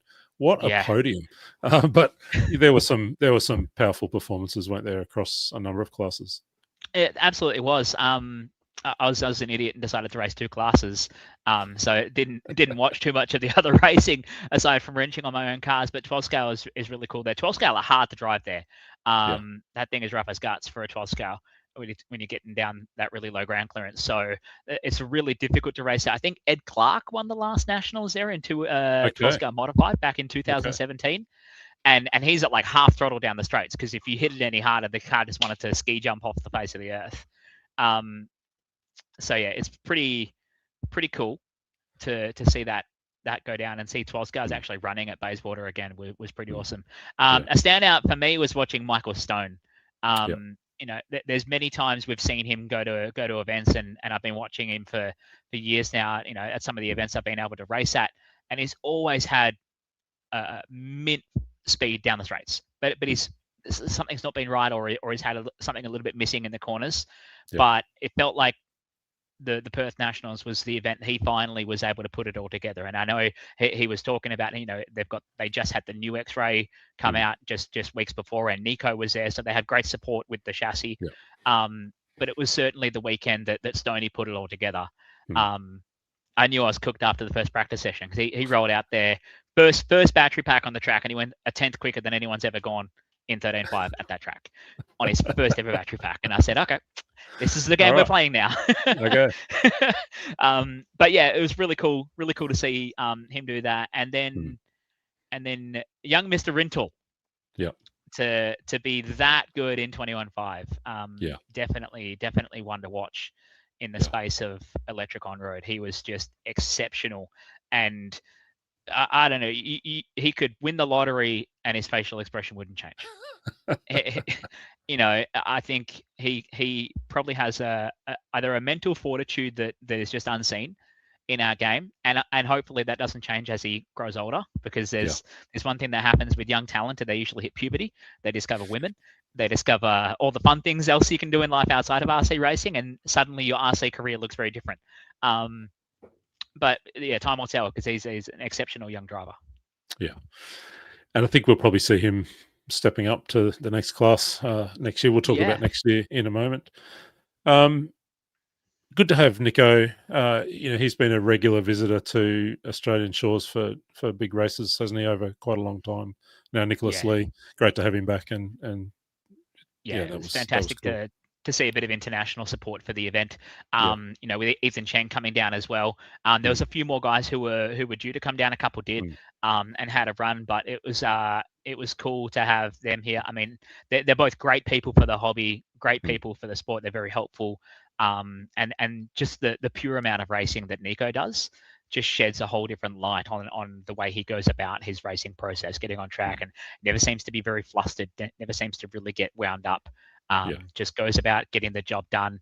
I mean, there was that moment of frustration in the A finals for modified where he and Braden Stanley came to blows, and that was dealt with swiftly at the event. But even then, Nico drove around and did what he needed to do. I watched him drive around with a body tuck for 4.5 minutes. Okay. Like, it was really, really interesting to watch that happen, because he was just rock solid. He did not move from his race line. He did not budge. And he knew at that time, like Jeff Hammond was leading the race, and he'd put himself well and truly in contention to win the national title. It was going to go to A3. Nico just had to get around. Didn't need to do anything stupid. And that thing sounded horrendous. I was waiting for his tire to explode. West Coast is an abrasive track. You don't need a Lexan body rubbing on it or trying to cut it down even further. But he just stayed rock solid and ripped it. It was cool. Folks, wherever you're watching from, we're chatting with Chris Mitchell. Jump in to the comments on Facebook or YouTube. We'll see them all. Drop a question for Chris or your own reflections on the electric on-road scene in 2025. Maybe a standout race meeting or event or performance for you. Chris, I did want to ask you a little bit more about that. And we've got Tony in the background, so we won't let him interfere with this. But the Winter Champs you spoke of has become a bit of a highlight, and it's a really unique event as far as I can see in Australia, that in the number of different classes that run over the 2 days, every category of electric and nitro in 8th and 10th and 12th. What do you love about that event? I really enjoy that I get to go to it is one thing, and Tony and the Penrith Club are generous enough to have me part of it. So I get to hang out with you lovely people and enjoy racing and commentating and being around the hobby. But I spent a fair amount of my career, I'm going to digress slightly, a fair amount of my career of recent in the world of drag racing. And every June there's a big event up near Mitch's Way and Scott called the Winter Nationals. Yep. And that is the holy grail. That is the coming together of the entire sport for a single weekend. And it usually pisses rain, and there's usually 1,000 oil downs, but every man and his dog there. Everyone who's someone in the world of drag racing goes to the Winter Nationals. I hope to get there one day, and then I'll be somebody. But I feel like the PDNR Winter Champs is becoming an event that is going to fall into a similar regard to that, purely because the club Penrith puts on such an amazing event. The level of presentation, the professionalism, how smooth it runs for a club that doesn't have a permanent home and has to put in twice the amount of work just to open the gates on any given day. It is so nice to go in, and everyone's smiling, everyone's happy to be there. It can be 2 degrees, which it was last time, and thankfully my tire warmers kept my hands from freezing over. But it's such a lovely event, and the competition is really hard because, the track condition can be a little bit Mickey Mouse, and you don't get a whole bunch of track time. There's not really room to have 4 qualifiers. You go, if I throw out 2, I'm all good. You only get 2 qualifying rounds. It's brutal. And I got to rip my my good mate Coney, who's his plushie's back here. We even got to bring over the world famous Coney, the RC traffic cone, over to have a rip around with the short course trucks. But it's such a great event. And I fully commend Tony and Steve and everyone who's in the PDNR club. I forget everyone's names every year because I'm only there for 2 days a year. And I get back and I go, oh yeah, I know who you are. I even did that to Scotty this year. I said, who? But it's so you just cool. Say, g'day, mate. G'day, mate. G'day, mate. Oh, yeah, good to see you again. Yeah. What actually on this, Kyle Masterton dropping in the comment. Kyle Masterton's actually the guy that drives Coney at our speedway events. Okay. From West Coast Model RC. So I roped him into driving Coney, not this decapitated version that had to fit in my luggage to travel across the country. But yeah, so shout out to Kyle because he's part of the success of what Coney is as well, which is really cool. We Tony, do you actually just have a popped in, question so here as well. Yeah, go for it.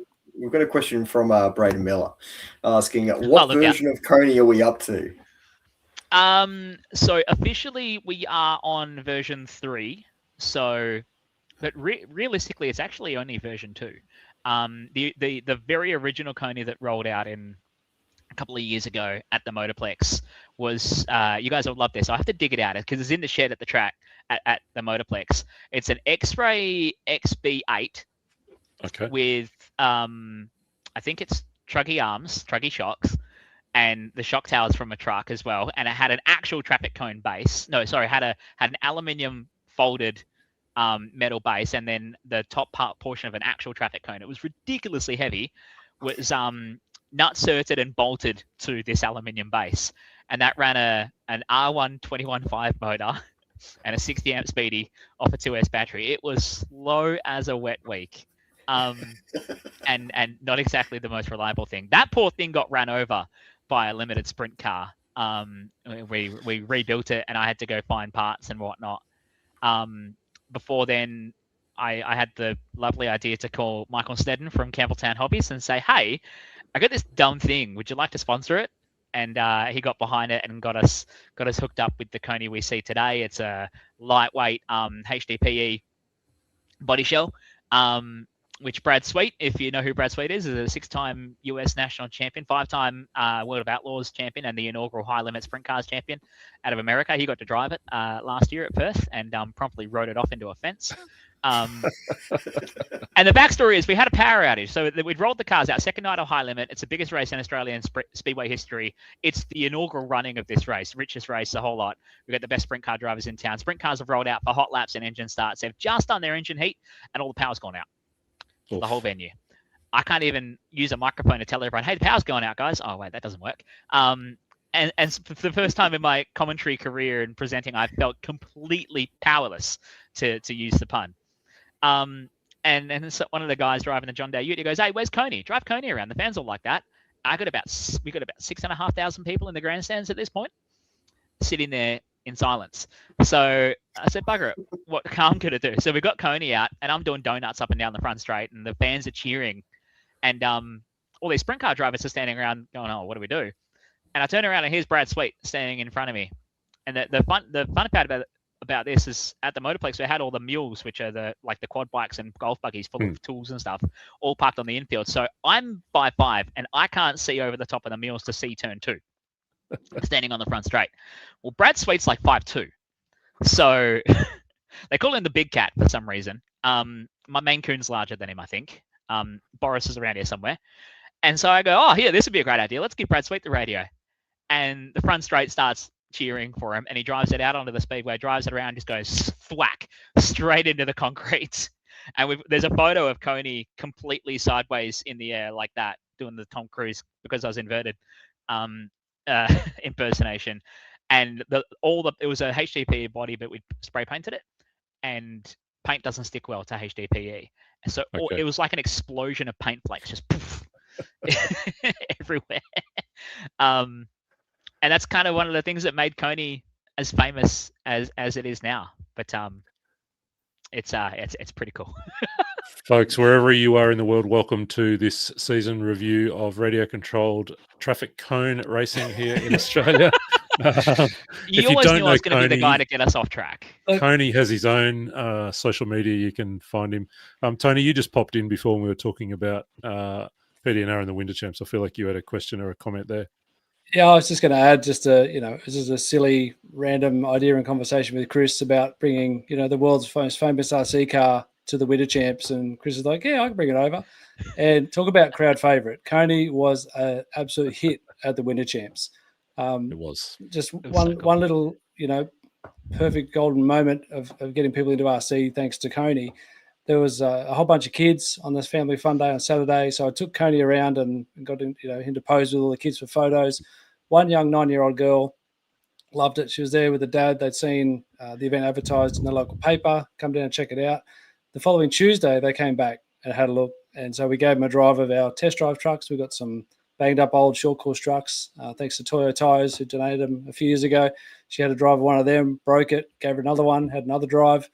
2 weeks later, they were back with their own RC car, and they've been to every Tuesday night since. Okay. So, That's awesome.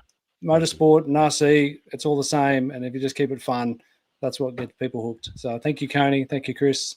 And thanks to Ava for getting involved. All right, we came into this segment bang on time. We're in massive danger of being way behind time at the end of it. So I'll try not to. We're going to can't imagine why that happened.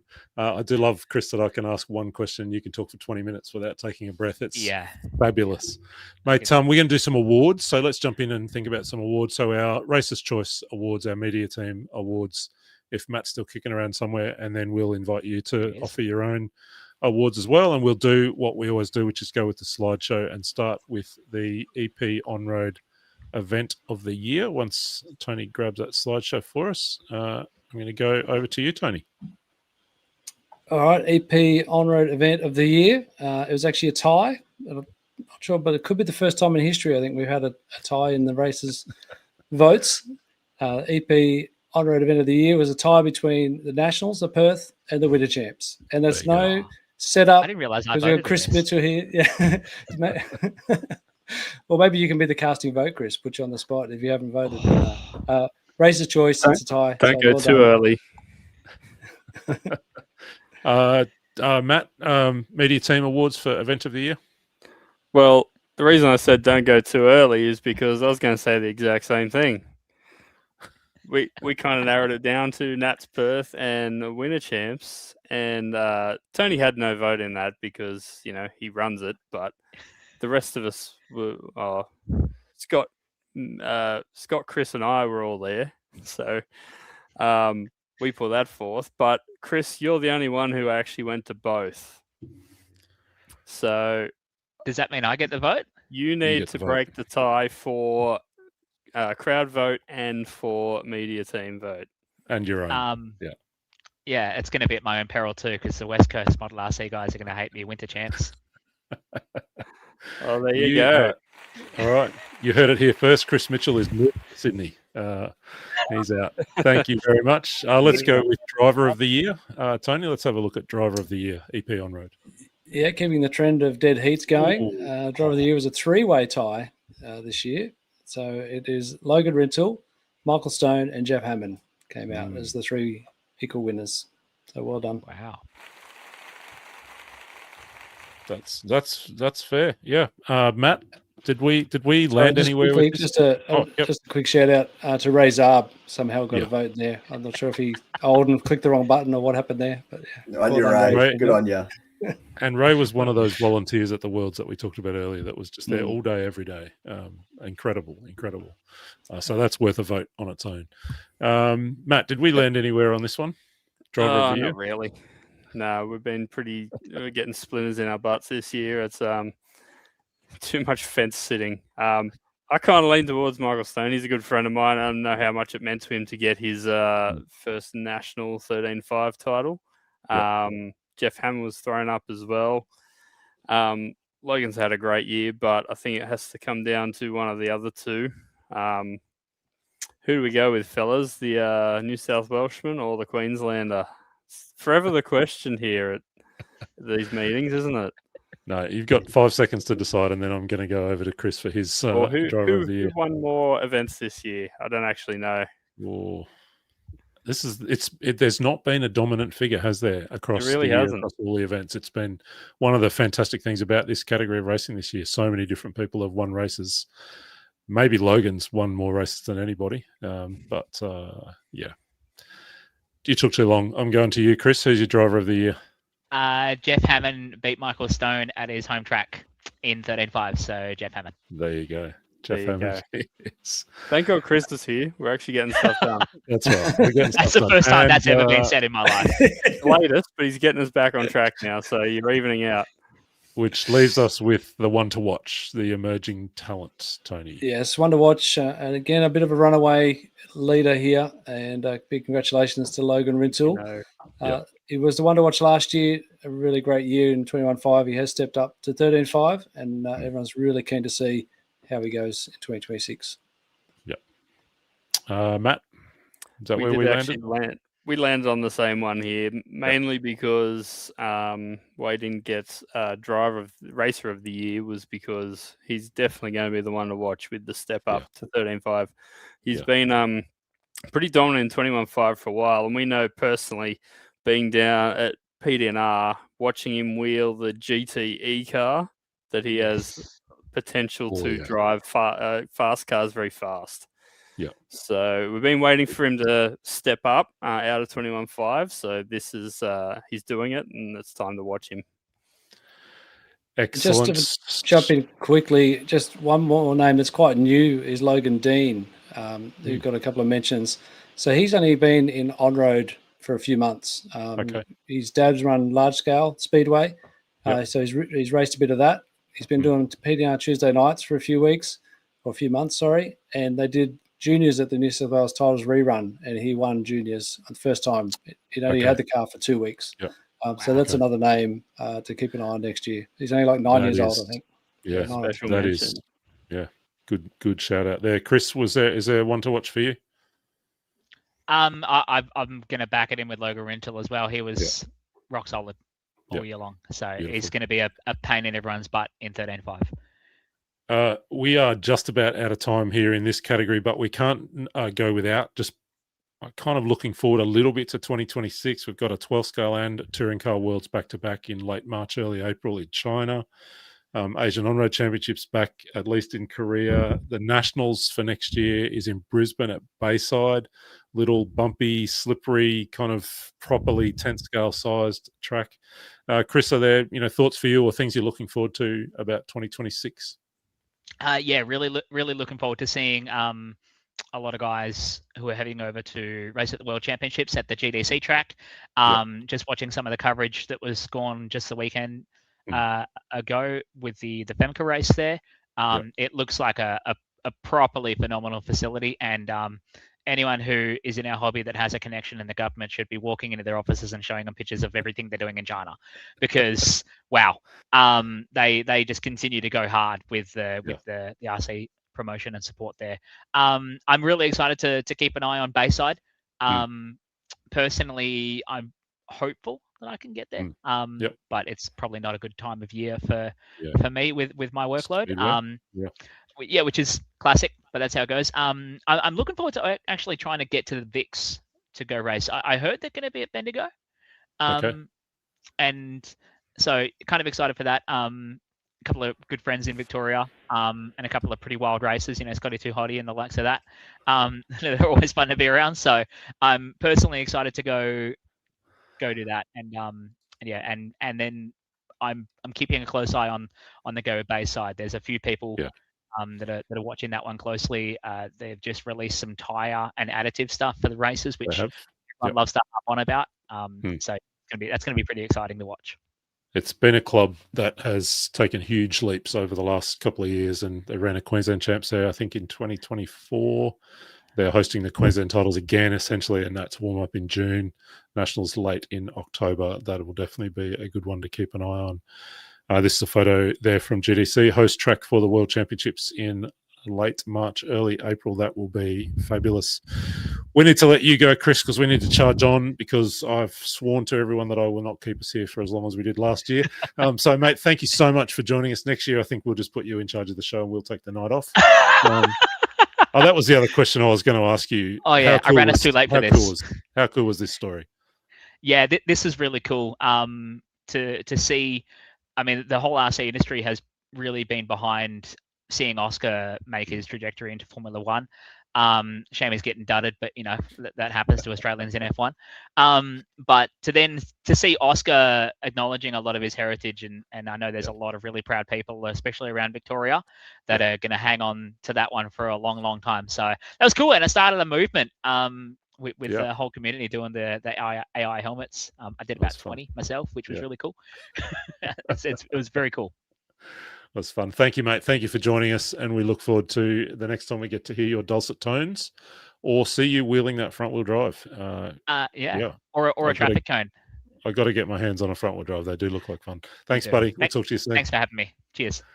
That is Chris Mitchell, one of the great voices and characters of this sport here in Australia, and that's our reflection on 10th scale and 12th scale electric on-road. We're going to stay on the bitumen now for a quick detour over into the 8th and 10th IC and a little bit of GT as we welcome our next guest to the studio. First time he's been with us, Mr. Anthony Wasson. So we'll bring Anthony on in. There he is. G'day, mate. How are you? Yeah, good. Thank you. How are you? I'm all right. We're having a fantastic time reflecting on the year. So we're going to jump straight in with you. And it's been we'll start on the personal side and then we'll think more about the kind of the broader category of the IC and larger scales on road. But you've had a big year, right? Yeah, big year, a lot of travel, bit of heartbreak in some events, but I ended off the year pretty well at the Nationals, so I have to say a lot happier now. Tell us about some of those events you've been to outside of Australia before we get to the Nationals. Where have you been this year? Yeah, so headed over to China for the Sunpowder SIGP International On-Road event. So actually a money event. So it is a money with quite a bit of prize money. Sunpowder do pretty well to offer about $25,000 in USD. Okay. So you can expect that it attracts quite a lot of big names. So including our own Jesse Davis. You had Bruno Coelho, you had Cookie Cardo, you had a lot of people come around, and then the race in there was really, really good. I have to say pretty strict too, especially if you're an EP driver. They were doing quite a lot of motor teardowns, obviously with that sort of prize money. They want to make sure everyone's racing fairly, but that facility is amazing. Like, that was the 2017 Off-Road Worlds. So they already had experience of running a massive event. Yeah, good. This is you there at that event, is that right? This is where we've got this photo from? Yeah. That's right. So it's, like I said, it's part of the Sunpowder battery facility. So it's in the industrial side of Xiamen. Quite a bit of a plane trip to get there, but not too bad. Just behind the bridge is actually a high-speed rail, so every once in a while you just hear this slight rumble and you have a train going 300 k's going past you all of a sudden. But amazing facility. Very different in regards that we're actually running on foam tyres for the GT. So that was a hurdle in itself.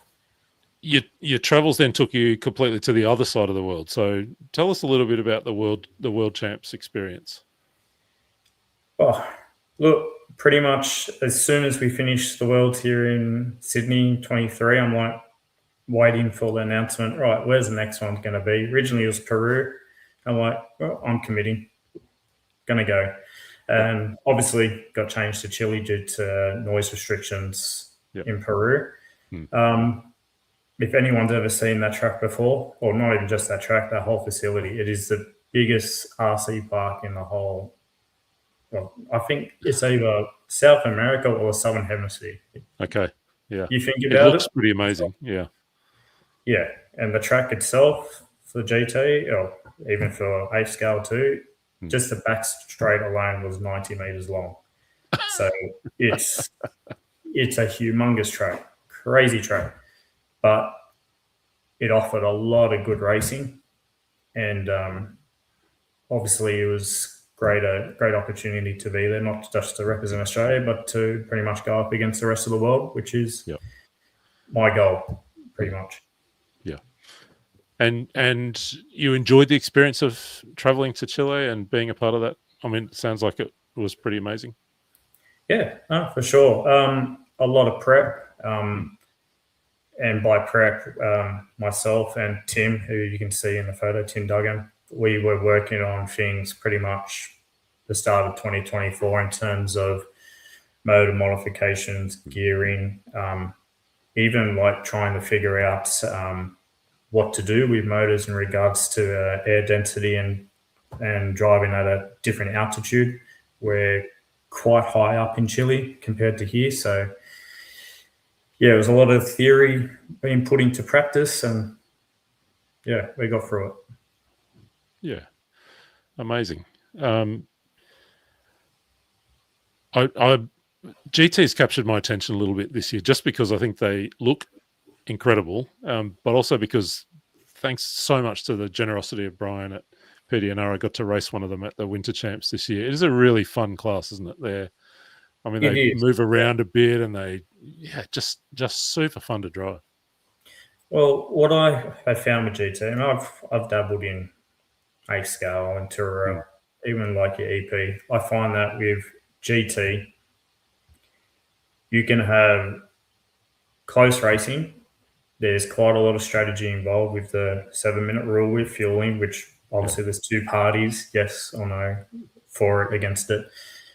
But some of the racing that you see is very close, door to door. Yeah, there's a bit of banging, but in most cases, quite respectable. And as we've seen as yourself, like not this year's Winter Champs, but last year's Winter Champs with Rick and Cam going at it on the second GTE.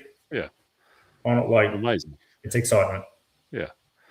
I think Brian popped a comment earlier about whether I'm coming back to the Winter Champs next year and do I want to borrow the car again. The answer is absolutely yes and absolutely yes. It was super fun, mate. So let's talk a little bit about the racing in Australia. The Nationals taking place in Brendale just a few weeks back for 8th and 10th. Tell me a little bit about that event. I mean, both from your own results, obviously finishing it pretty well, as you said, but tell me about the whole event. Look, what I can say from the very beginning, a shout out to Dan Morris. Dan Morris just took over the presidency up at Brendale, England Park Raceway. He put a massive amount of effort into that event to the point that he set up his camper at the track and was pretty much doing all the duties. His family was in the canteen, making sure things are running smoothly. And if you know me, I'm usually one of the first people to the track and one of the last people to go. And he was still well into rebuilding a car. He would not touch his own stuff until everything else for the event was pretty much set, ready to go for the next day. So, yeah, props to him. Big shout out to the team. Yeah. That's it. Yeah. You don't have those sort of events without people like that. In regards to results, went into that event obviously somewhat confident. I was happy with how I won at Worlds and all that, and I do like Brendale very much. Did I think I was going to win it? No. Who was the competition? Graniger. I'll say that straight up. Yep. Was I expecting the likes of Kendall? Not as much as Graniger, but he did very well to TQ pretty much within the first 3. qualifying runs, if I recall correctly. In regards to myself, car started off great in practice, was trying a few new things, the Serpent, and a couple of things I wanted to try myself that I learned from the Worlds. Yeah. And just battled some reliability issues with diff pinions and all of that. But just got to the point where I had to go and fight for a spot in the semi. Got in the semi and then had to butt my way up. Was leading that quite comfortably, and then Chris Mitchell might love this. The car decided to turn itself to front-wheel drive. And, pretty much spent probably the last 10 minutes of the semi in front-wheel drive battling to keep third. And at that point, I'm like, no, have to rebuild the whole car, bulkheads, everything, just to make the car as reliable as possible. In the end, worked out. Had a great race throughout the final with Cam. Myself having to start all the way at the back of the field and fighting through was pretty intense. I'm sure Mitch can say quite a bit with his race calling. And many times I would catch up to Cam and have a fight and kind of like crap the bed a bit and just being a bit silly, not needing to overtake, just leave it to the pit stops. But at the end of the day, you learn from that thing, and I got lucky in the end. Cam got a bit unlucky with a back marker and with one of the NZ guys, but as he said himself, and I know from my previous experiences, unfortunately, that's also a part of racing. But I'm definitely happy to finally get a monkey off the back and get a title. It was a good win. A couple of the other highlights, I think, as I kind of watched along, that I think it was the last lap or last corner resulting in the 8th scale final. New Zealand's Luke Duthie taking the win over Andrew Shaplin, one of the absolute all-time legends, and Tim Moylan was on the podium as well. Looked like a really good event. Now we are going to run out of time, so I want to drag us on to talking about some awards. But before we do that, the other thing I think we would be best to, or well placed to kind of remark on here, is the other World Championship that took place in Australia at Brendale. Did you get to catch any of the Bike Worlds coverage yourself, Anthony? Yes, I did. I was actually watching some of the GT guys from Singapore having a go at bikes, such as Easy and Prem Kumar. So it was good to see those guys make the trip over and have a bit of fun. I saw that they were racing in the wet, and that threw a spanner in the works, something I think we need to look at in Australia ourselves, but I'm sure it's a whole other can of worms for another time. As in, you want us to race in the wet? Is that what you're saying? Yes. Yes. Look, if they can race motorbikes in the wet, surely we can race cars. Yeah, I dropped out there for a bit of time just to say good day and see what was happening. And I think Mitch was on the mic and Tony and Matt were doing the coverage. There he is, speak of the devil. And it was fabulous, to see what the modern RC bikes are capable of, and to see the Losi-based super motard class, I think they called it as well. I'm not so sold on that starting procedure. I feel like if you qualify 8th, you've given up a lot of time before you even get to go racing. So with the starting procedure, generally speaking, at a world title for the bikes, they do actually have like an actual grid start with a pusher. Being that it was in Australia, this is the first time the Bike Worlds have ever been outside of Europe. So it was a massive change for, I think, a lot of the bike guys. So we didn't have, obviously, a massive amount of numbers, and there just wasn't quite enough numbers to have each driver having their individual pusher plus marshals. And along with the fact that a lot of the drivers generally have a person that they obviously trust to push their bikes off, because it isn't as easy as it looks. You would have seen a quick snippet of I think it was Mark just before pushing the bikes away quickly. Mark's been doing it for a long time. He's a long time racer. He knows how to do it really well, and he makes it look easy. So I know, it does not look easy at all. No, fair enough. We are running out of time, so I'm going to drag us to some awards, and we're going to try and get through this awards for this category that is IC on-road and GT on-road. in about 3 minutes. So let's go with event of the year. Tony, over to you. Ooh, I think that says off-road. Oh, yes, we've got the wrong slides up there. We'll come back to that one. We'll fast forward to the on-road category. Well spotted, because we would have just given the wrong event of the year. That's a pay deduction for Tony. Okay. Yeah. It's right. because you changed the order on me, and okay. So I'll take let the me blame for see. that. Yeah, I'm going to blame you on that one. Yeah. There we go. Okay. Event of the year for IC On Road. Huge influx of voters, which you can see there. And a runaway winner, if you can call it that, was the Nationals at Brendale, England Park Raceway. Yeah. Fair. What's that last one say? Is IC even a thing these days? Wow, brutal. Yeah. Yes, it is. Yes, it is. Matt, where'd we get to in media choice for event of the year in this category? Is Matt Well, still here? Yes, there is. yeah, I'm still here.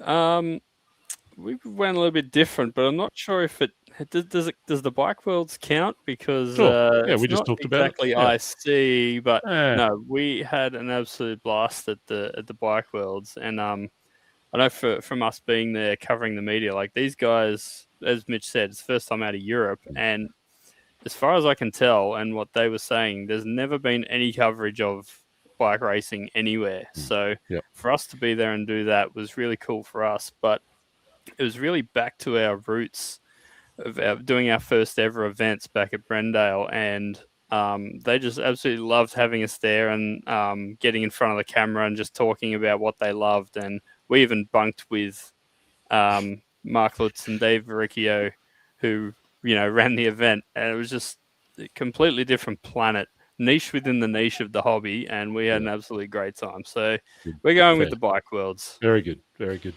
What about for you, Anthony? Was there an Australian event of the year? Well, I wish I was at Winter Champs, but there was a clash with the Queensland state titles. But for an event that I was at, it would have to be Nationals. Obviously, not just with the result, but the amount of work that went into that, and the great numbers too that we finally had again. Good.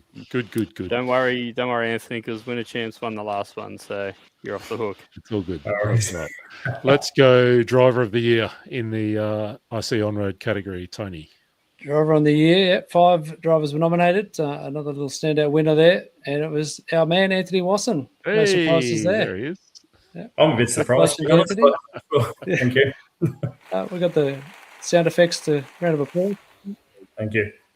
Matt's media team. Yeah, look, the same names come up in this all the time: Chaplin, Davis, Moylan. But given his, how many races you went to this year, Anthony, we've gone with you as well. Yeah, thank you. And we're assuming how well you've done at those events. So big congrats on getting out there and all the success you've had. Thank you. And we're assuming, Anthony, you'll just vote for yourself as driver of the year. Is that? No, I actually don't. I voted for. Pretty sure I voted for Ty Moylan. Actually, he's definitely shot up, especially getting TQ at Nationals. Yeah, that was quite a standout. He might appear right now in our final awards category of the one to watch, a runaway win.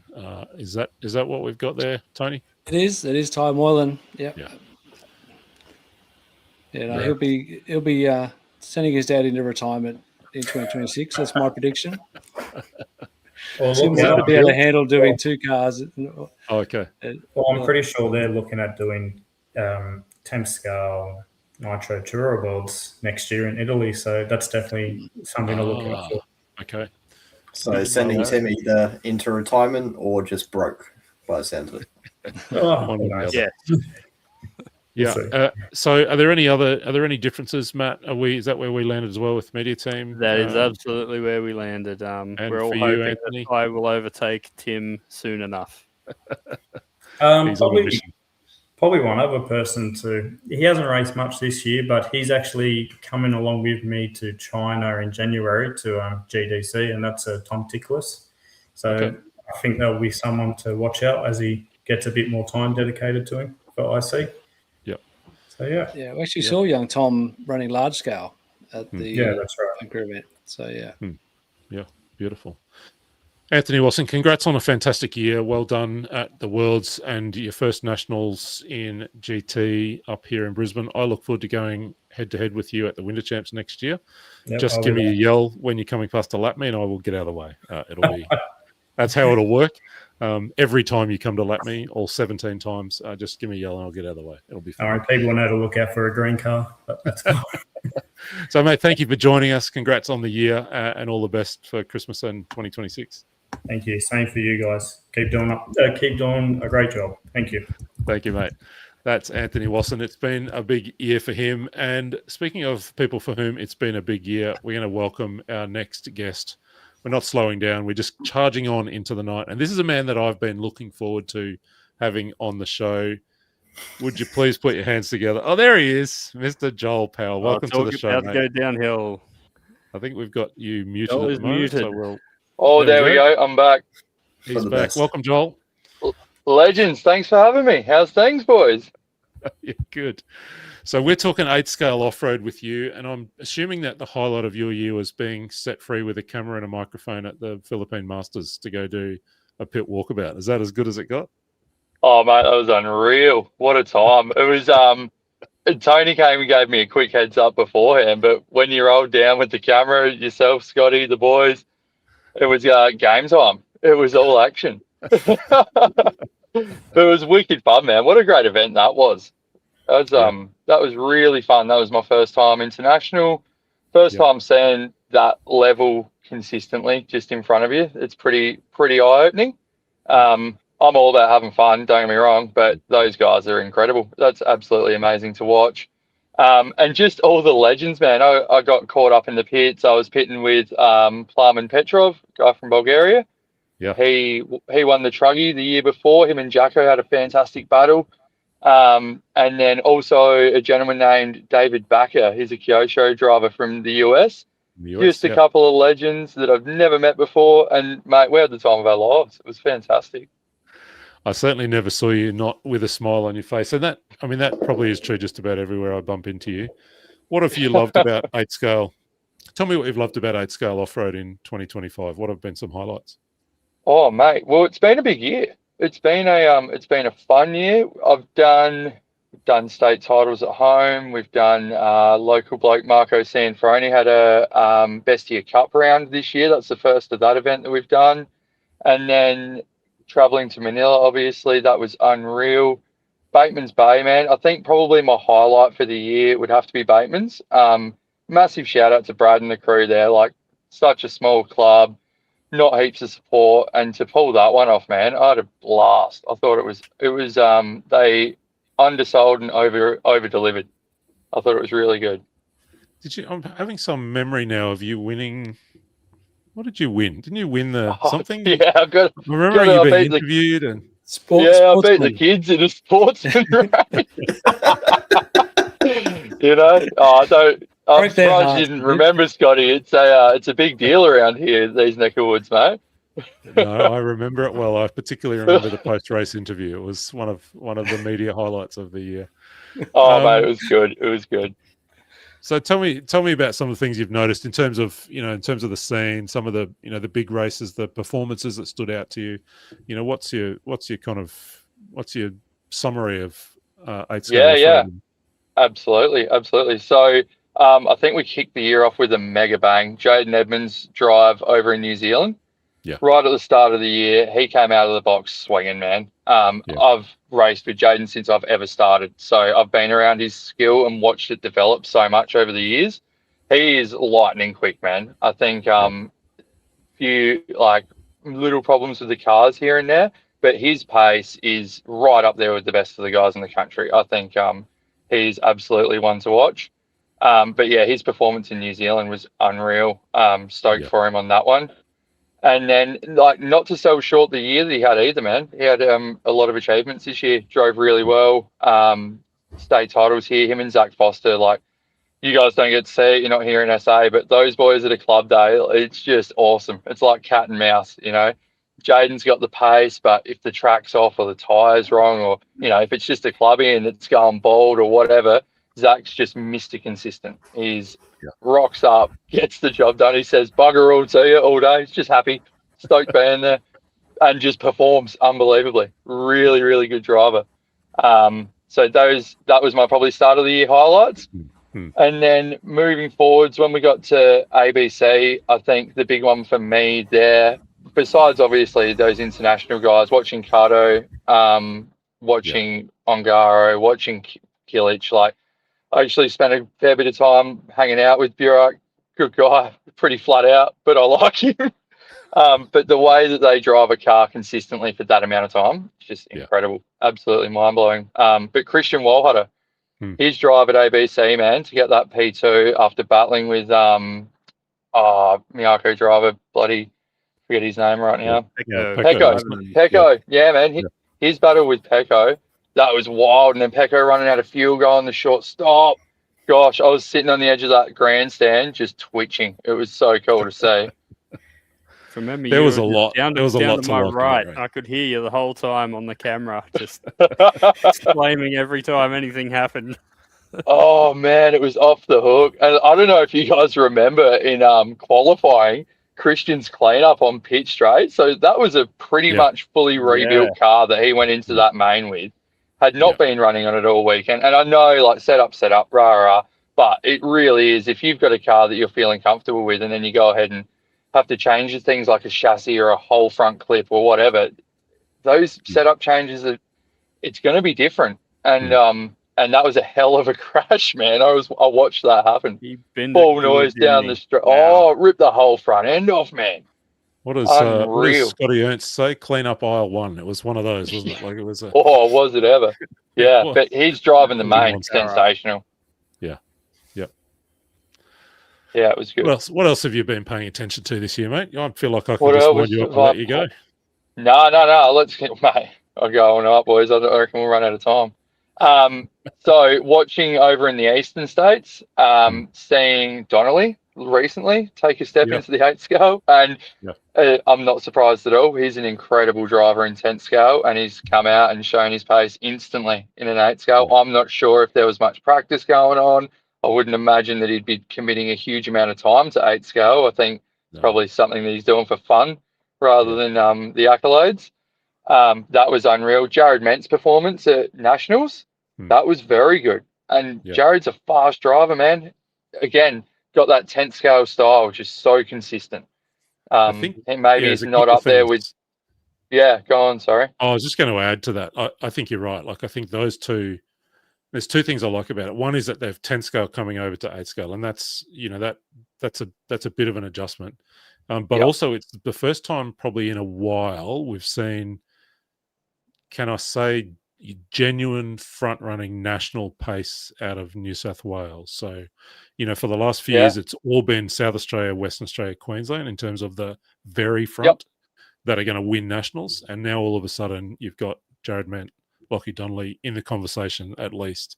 I think I did reach out to both of them yesterday just to say, what's the plans for 2026? And both of them said, whilst 10 scale will still be the main focus, they're both kind of hoping and planning on an 8 scale program. And I think we'll see at least Donnelly, but I suspect both of them at the Nationals in Canberra. I've seen them over the years, going around doing a lot of 8 scale with my brother.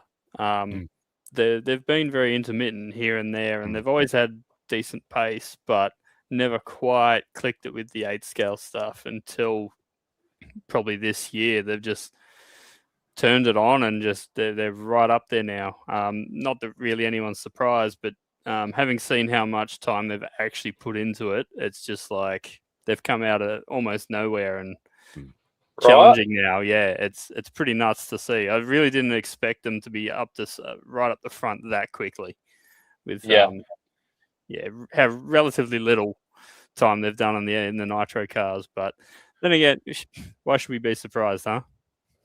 Absolutely. I feel the same way. Yeah, go on. I was going to say, quick question for you from Zach Ryan. We've just popped up on the screen, wondering if we're up for a 2-hour track walk. Yeah. Oh, mate, that time 40 and I went for a track walk. I'll tell you what, I've done a few track walks since then, though. I've been roped in. Did Bateman's Bay track walk this year. That was good fun. Bit of a laugh. I just need the right crowd around me. Otherwise, I get on a tangent, mate. I'll get carried away a bit, you know. That first one, that was a cracker. Yeah. 47 minutes. 47 yeah, minutes. right. There's a limit to how many beers you're allowed to have before getting in front of a camera because it just gets carried away super quick. Yeah, keep it to about 10 or 15 minutes, Joel. That should be good. Thanks, mate. Yeah. 47 minutes when we later. finished, we're like, how was that? Was that like maybe we went over a little bit? Was that like 15 minutes? I'm like, no, dudes, that was like 47. Oh, you can't take us anywhere, mate. Folks, we're reflecting on the 2025 season. We're with Joel Power, South Australia's Joel Power. If you've got a comment or a question or a favourite Joel Power story, now's the time to drop it in the comments for us so we can get it up on screen. Joel, what else? I'm thinking about Aaron Dexter. Think of that. I think about that bloke probably 4 times a week, I reckon. He's a regular occurrence in my mindset. How good was the Truggy performance, mate? That was on a rent-a-ride. So Ben Braddon, another SA legend, caught wind that Aaron was keen for a Truggy drive. We hit up Matt Samra. Like, right, Matty, your car's got all the upgraded stuff on it because there's a little bit of updated stuff we've been doing with the truck. They haven't released a new truck for a very long time. And now we're sort of starting to transition some of the 2.0 buggy parts into the truck. Just gives a little bit more adjustment in the roll centers and creates a slightly narrower track width with the rear end that we extend with the hubs. It's just a little bit of mucking around, but it's really come to, and the car's fantastic. I really love my truck. So we hit up Matty. Matt's shocking at his maintenance. So the car's no good. It's not ready to go. We're rolling out to Bateman's Bay. It's day of. And Ben catches wind of it and goes, there's a built Truggy in my shed. My dad's going to drop it off. I'll bring it to you. And then next thing you know, we're in Bateman's Bay. Aaron's not done practice laps of the truck, nothing. It'll be right. We'll put Joel's set up on there and we'll just see how it goes. And then walks away with the trophy. What an absolute weapon. It was unreal. I frothed out. Yeah. Aaron's a great guy, man. Gosh, I've got so much time for that bloke. I just missed. I'm just going to butt in for a second there, Joel. I just missed the chance to say goodnight to Mitch Pratt. Mitch on the mic. Mitch is on 3 a.m. starts at the moment, so he said to us during the week, "Boys, I'm in, but I've got to go at 8:30." Oh, there he is. Thanks for having us, Mitch. Cheers, I hung around for a couple more minutes just to say, nice work driving that short course truck, Joel. Oh, thanks, mate. That was a classic that day, man. Hey, good work to you, mate. Taking home the champ. Yeah, every now and then I like to win. Yeah, no, I smoked it, man. I couldn't run with you. It was good. You were flying. Cheers, guys. All right, well, we'll see you all next time, and have a good night. And I'll be watching in my sleep.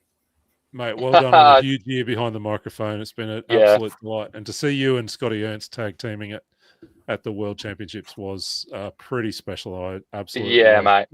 Seeing you do your thing, and it's been a privilege and a pleasure to be up close and see it. So well done on a big year. Sleep well. Don't crash the houseboat this weekend under the influence of alcohol. Don't do that. Don't do that. Keep an eye on the news, folks, from an incident on the Gulf. No, never mind. See you,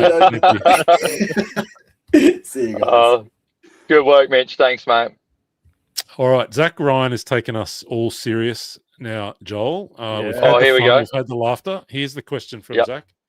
Is driver etiquette getting worse now with the young guys coming through? Do we need to improve our penalties to get our racing back on track? Ooh, I'm going to let you take fair question, Zacko. But I would also like to have some input on this too. After you, Joel. We'll come to you, Matt. No worries. Yeah. So I believe so, absolutely. I don't think it's out of control. I don't think it's anywhere near the level in our country as if you were to go and do an ABC Philippines or an international event of that sort. If you go on just from visually watching races in Europe and America, I think at somebody at my level or perhaps Zach's level, quite a bit faster, but still not quite in that, top A group, it's cutthroat. And I understand the passion and I understand the eagerness and the competition, and these guys, they want to win, and I get that. That's super fair. It's not my perspective. I've come to terms with not being the fastest guy. That's okay. It's fine. I'm just going to go have fun. And so to me, driver etiquette isn't an issue. if there's a faster guy coming up on me, it's all good, brother. Roll through, get your lap time in. Maybe I'll learn something if I try and hang off you for half a lap or as much as I can stay with you. I do believe that now we're also reaching a point where our competition in Australia, it's up there. We've got some serious contenders, man. And it's not just an Alex and a Caleb. It's an Alex, it's a Caleb, it's an Aaron Dexter, it's a Jaden Edmonds. The list goes on, mate. Look at Payne, he just came out of retired and got him like a Nationals podium in a truck.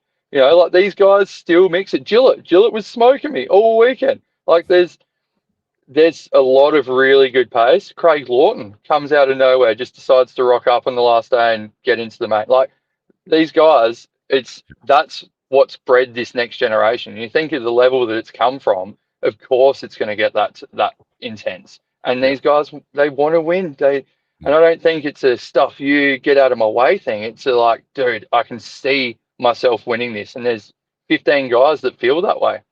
So I don't know if penalties are the best way around it. I think fighting fire with fire maybe isn't the way to go about it. That's just me personally. I think leading by example and just really trying to highlight the fun side of why we do this, you know. Yeah, cool, man. You've got stickers on your car and there's people that give you free stuff and rah. Awesome. It's great that they support you. But are they supporting you for winning or are they supporting you for representing their brand? And I believe that representing your brand comes with a lot more than just winning. That's just my 5 cents, I suppose. Joel Power telling it like it is. Nice to hear. Matty, you were going to chime in on that question of driver etiquette. Yeah. I'm not sure it's 5 cents, Joel. It's about $20 worth. But yeah, I think I actually fully agree with everything you said there.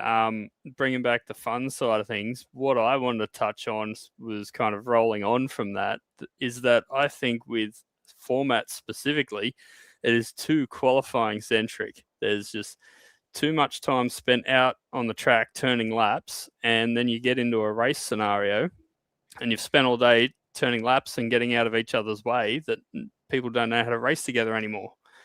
And back to Zach's question with the young guys coming through, I do think they are missing a bit of that, wheel-to-wheel racing action to get experience. They're only in Nitro end up with one race in a weekend.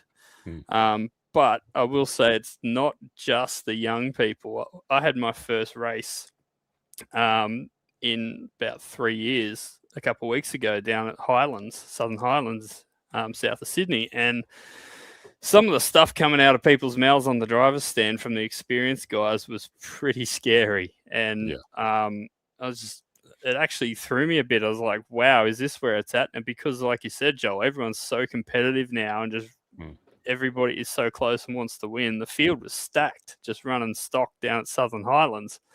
But yeah, for me, and it's evident in the way that we used to run, or still run, but I'm not part of it anymore, our annual event at Sydney RC, that we pretty much just abolished qualifying and everyone goes out and heads up races the entire day, or the entire day and a half that we're there. You have your practice and then you just go race. And I think we just need to get more of that wheel-to-wheel racing into people, and the etiquette will probably come. Yeah, that's such a fair point, man. It really is. I fully agree with that.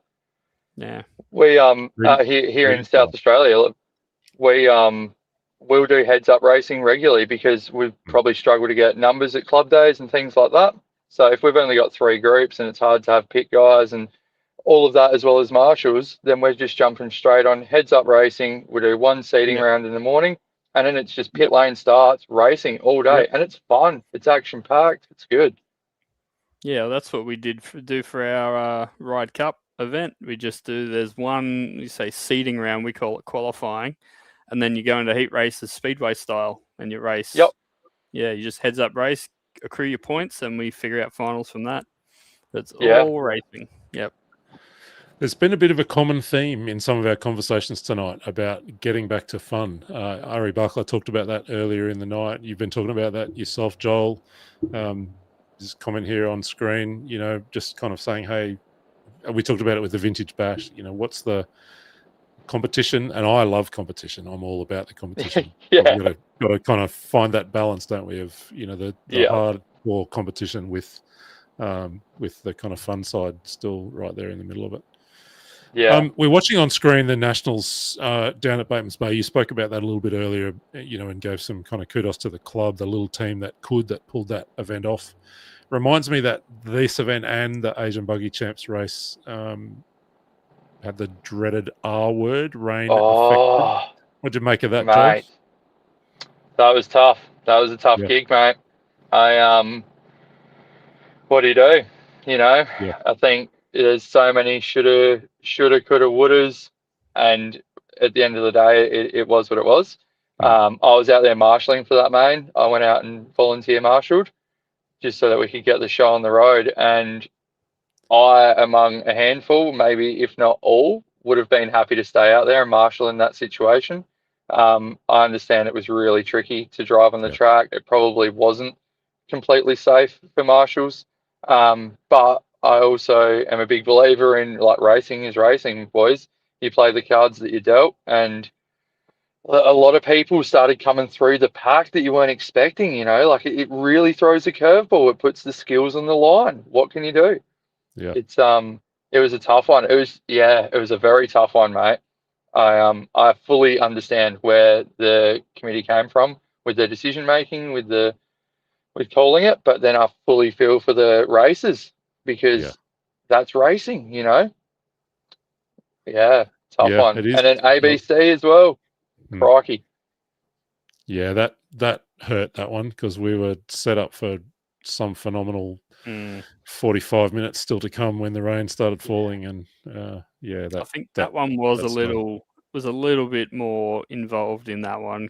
It came down pretty heavy there. That wasn't even just a fact that the fact that it was an oiled track and it got a bit slippery for the cars. The amount of rain that came down, it did ease off a bit, but then it came down super hard. That would have washed any track out. I'm certain. No one could have raced. No absolutely. Track coped with that. Joel, I want to ask you about some changes that might be coming through. We've seen a few drivers making some moves and thinking about next year, but we just got this rumor here from Matt Samra that we're just going to pop up on screen. Just wondering if you can tell us anything about whether 40 might be coming back to win the Nationals this year. Is Matt telling Porky's here, or is this a legit boys, exclusive? I'll tell you what, right? We've missed him. We've all missed 40. He hasn't been there. He hasn't helped us out. I'll tell you what, when I was in ABC in Manila, I was using Andrew twice a day doing phone call tuning adjustments to my car, right?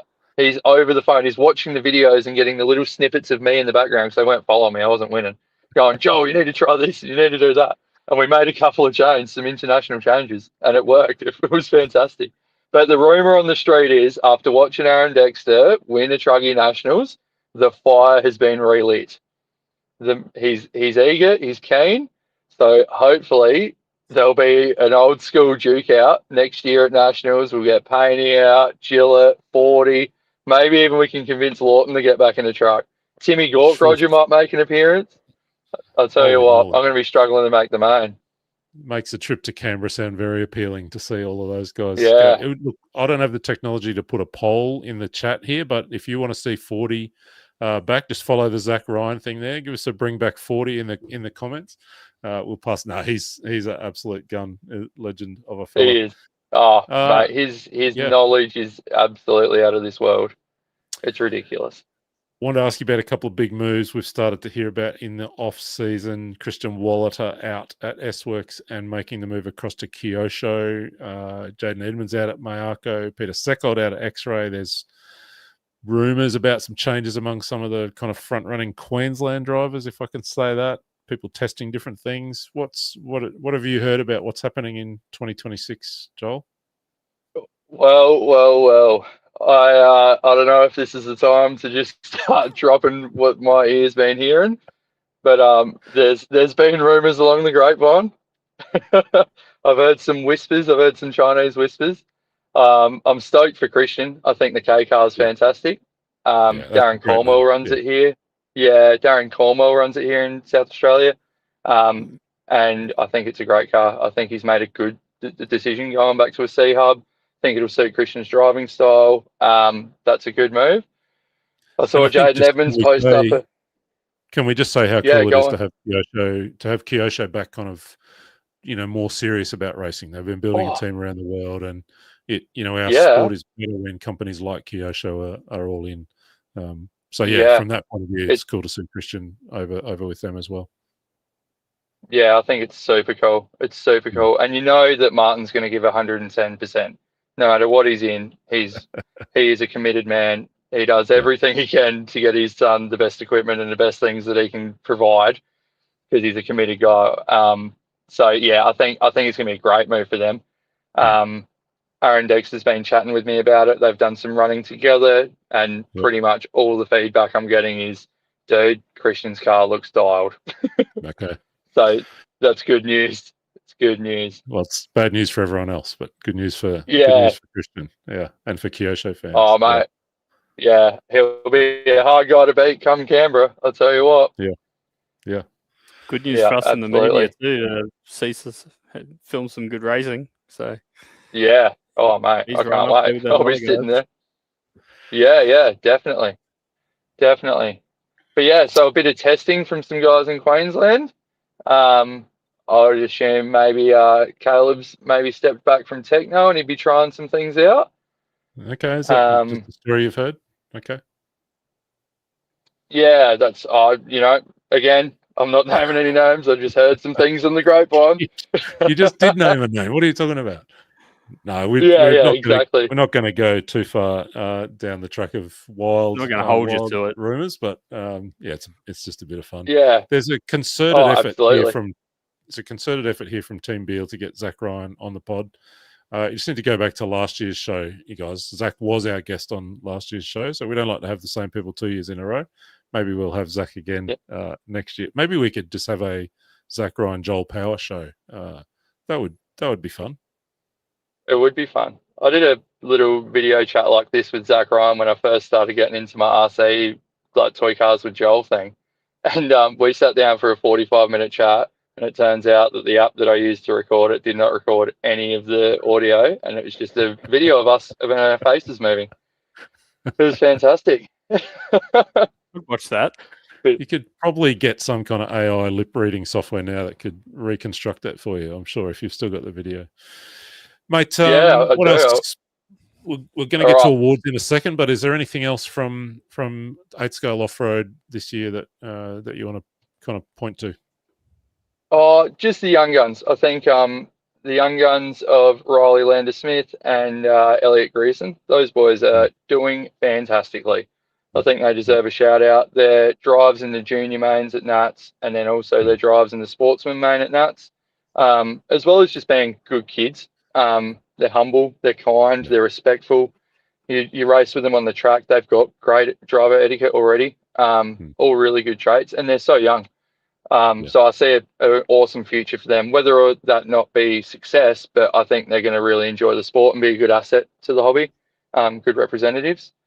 And then also I want to give a big shout out. I love what you guys all do. I think it's amazing. I think the RC Race Media crew deserve, and Mitch on the mic, deserve a whole lot of shout out and recognition for how much work you guys have been putting in and doing stuff like this, man. Getting people keen, getting them involved. Like, I think it's unreal. I've got all the drive to be the happy guy behind the screen, but far out, mate. This is about 1% of what actually goes on to make this happen. So big props to you guys. Big props to Nick McMurtry. Yep. He's running a little channel called Instinct RC. And just having a crack, mate, doing his best, helping with streaming, helping with media coverage, doing little photo shoots, and he came with me to do the four-wheel drive show. We recently did a four-wheel drive show with Tornado Tires. All right, tell us about this show. Cool. All right, tell us about it. So Tony got me onto it. Tony Firth from RC Race Media. To chime in here. Yeah, chime in, Tony. Get involved, mate. He gave me a call and said, "Hey, Joel, I'm doing this four-wheel drive show thing. I've been approached by the Nitto Tires Australia crew. There's a little grappler ground that they set up, and it's essentially a come and try thing for people to just have a crack at RC. we're going to record times, but we're just going to record the fastest ones, the fastest times of the day, get a prize pack, fastest run of the weekend, gets a brand new set of Nitto tyres. So there's a bid on the line. It's good fun. See how you go. I'll get this bloke in touch with you. I get the call from Nitto. Hey, mate, how you going? Yep, this is the go. We'll set it up at the showgrounds in Adelaide. This is through the Four-Wheel Drive Adventure Show. And we went down there sort of just with the idea of what Tony had explained to me. So there's a little track. They provide everything. They've got cars. They landscape the area, the whole show. It's good to go. So we went down there the Friday. I was like, yep, this is cool. All right. On the Saturday, MC couldn't make it. He was doing a footy show or something like that. So I was like, I'll jump on the mic. Let's do that. It'll be good fun. And I just went ham. I just had the time of my life out there. I was yelling and screaming and jumping around and getting the whole crowd fired up. And there was so many people, man. Like the exposure to the hobby that we got from this fun little tyre show, it is tenfold on any race event I've ever been to. Like incredible. I would have seen, oh, mate, in Adelaide, probably 10,000, 15,000 new faces a day. And it was a 3-day event. In Perth, they flew me over Perth for the last event because they liked the MC commentary and rah-rah. So they paid for my flights, paid for my hotel, sent me over there, fed me and rah-rah. And that show, it was insane. The whole show was seeing over 100,000 foot traffic a day for 3 days straight.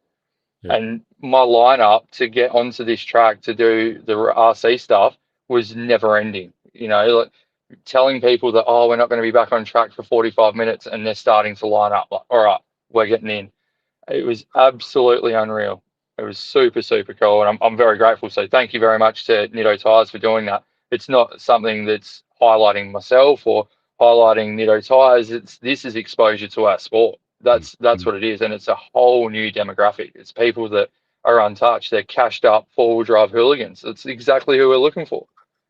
Get involved, have a crack. Four-wheel drive hooligans. Hey, 2026, is this going to go around again, the Nitto Tyres project? Yeah, mate. We are locked and loaded for 2026. So 3 rounds. They do 3 rounds. Sydney. So I'll go and see Tony and the PDNR crew, get them to help out, run a raffle, get some support for their club.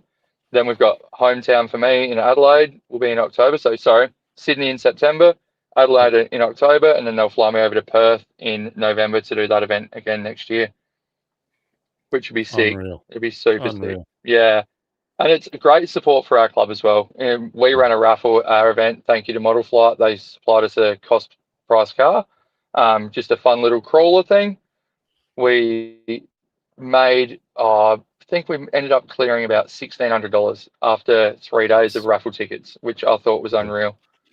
And then Collie RC Club, Aaron Dexter got on board for that for the Perth show. We ran another raffle for them.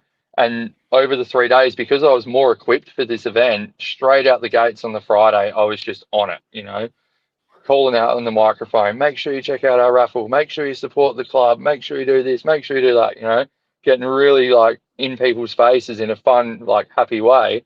And those boys made around $2,000, I reckon, which was fantastic. That's good. That's We good. can't wait Tony, to have you chip in. here, Joel. We made $300 at our one. Did you? Oh, mate, don't worry, lock it in.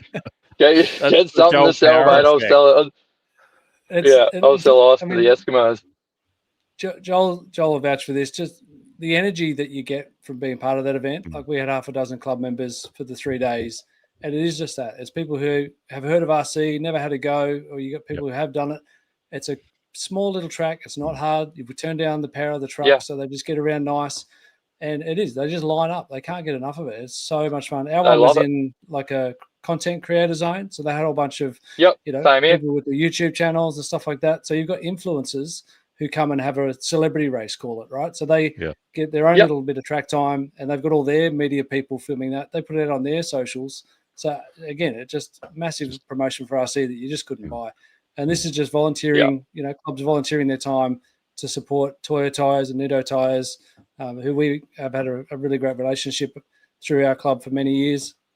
Our test drive trucks are actually the original version of this kind of activation they did, the old Traxxas truck. So, Really? So that they have done it before and it didn't quite work, and they played with the recipe a bit, and now they've got it bang on. And can't wait to do it next year. It's going to be great. So get involved, come down and check it out. And, man. And if you set hot luck, you might win some tyres. That's what I heard. Yeah, that's it. Every RC race tyres for the fastest lap of the weekend. Yeah, mate. It was going off. It was absolutely going off. And like Tony just said, like the influencers, that's where we're bang in the middle of. So it's these people that make a living off of YouTubing and being on social media and traveling and exploring. Like their following is just ballistic. I became friends with a couple of blokes from the sunny coast, TJ and Mac. Go and check them out, guys. TJ and Mac, they do Shed Life, they do No Wasted Weekends. Absolute champions, those guys. And that Perth show, they did a whole episode on their vlog about being at that show, and 3/4 of it is them having fun on an RRC track, telling people how much they love it, showing. And like these guys have got 80, 100, 120,000 subscribers on YouTube. Like, show me an RC content that reaches that much people. It's non-existent. Well done to both of you and to Nido, and that, fantastic. Hey, you know what I'm about to say. We're running out of time. We're going to go to some 8-scale off-road awards. I hate having to be the policeman and crack the whip. We're going to go to some 8-scale off-road awards. Same deal. We'll give the Racers' Choice Awards, the media team, and then Joel will come to you for your awards in these 3 categories. Tony, take it away. Yep, sounding a bit like a broken record, I think. I've got a feeling we may all agree. But as you can see, the driver's choice for the event of the year for 8-scale off-road is a runaway winner. And come with no surprise, it was ABC Pine Hills. So congratulations to Scotty and the team at Pine Hills for another cracker event. Yeah. Man. Matt, media choice, where do we land here?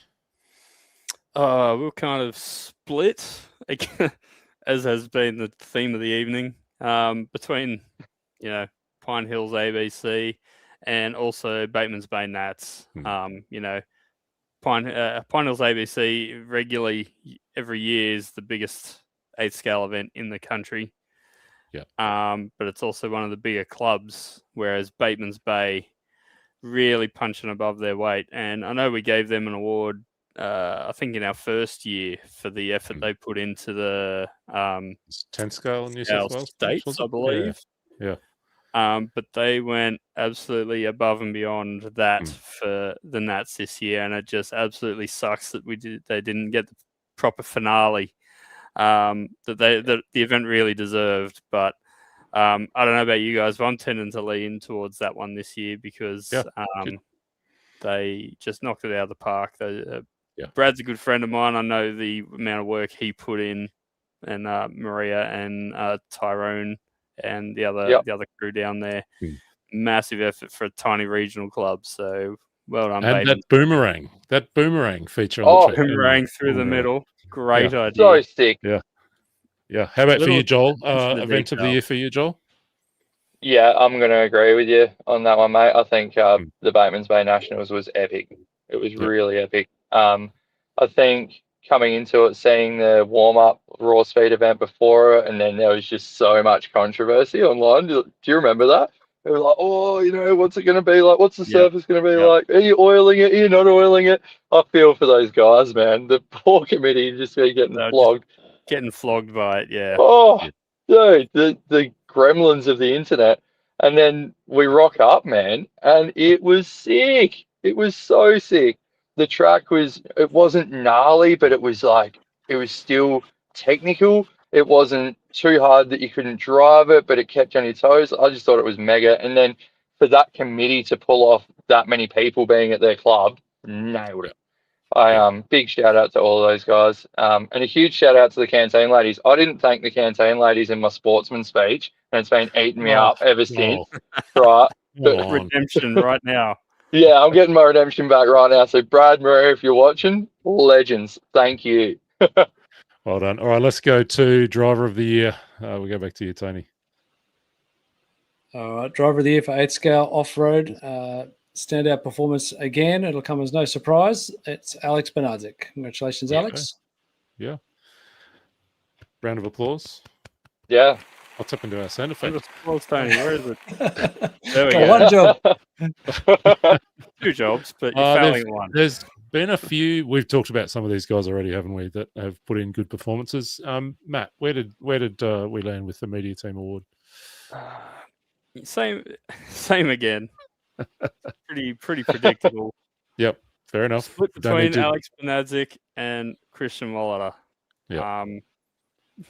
How do you split those two? Well, I think given this You year, go to Canberra in March. Yeah.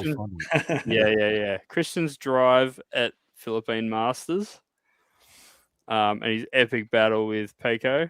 Yeah. I think that puts him just a nose ahead of Benadzik this year for us. So well done, Christian. Very good. And Joel, for you, who's your driver of the year? Oh, mate, I'm going to agree again. Yeah. Alex is a standout driver every time I watch him. And not only is his driving fantastic, I think Alex is probably the most respectful top driver that we're lucky to have. His etiquette is fantastic, man. Yeah, his etiquette's unbelievable. And I'm not saying that everybody else isn't, but that guy will throw away the lead to make sure that he redresses as suit, which I think is a really good role model. But Christian's drive at ABC and Christian's efforts this year, that guy is a robot in the mains. It blows my mind every time. He rarely gets this big TQ and fastest lap and rah-rah, but when the gate drops, mate, the elbows are out. He is a weapon in mains. So his drive at ABC got my vote. Good. That leaves us with one award for the 8 Scale Off-Road category. That is our one to watch. Tony. Yeah, 2 contenders in this one, but a lot of nominations. So congratulations to TJ Kripiri, the 2025 one to watch. Yeah, on a great trajectory and getting better every time we see him. And him and his dad do a great job, working hard, learning lots, and look forward to seeing what they can do next year. Yeah, we look forward to that for sure. And that very special track they've got on under the shed at the farm. I'm still hanging out to get out there and have a go at it. Yes. Yeah. Matt, media team award for the one to watch. Yeah, well, we actually went different this time. I think we had TJ last year, didn't we? I think we did. As the one to watch, and Phoenix is always there in that conversation.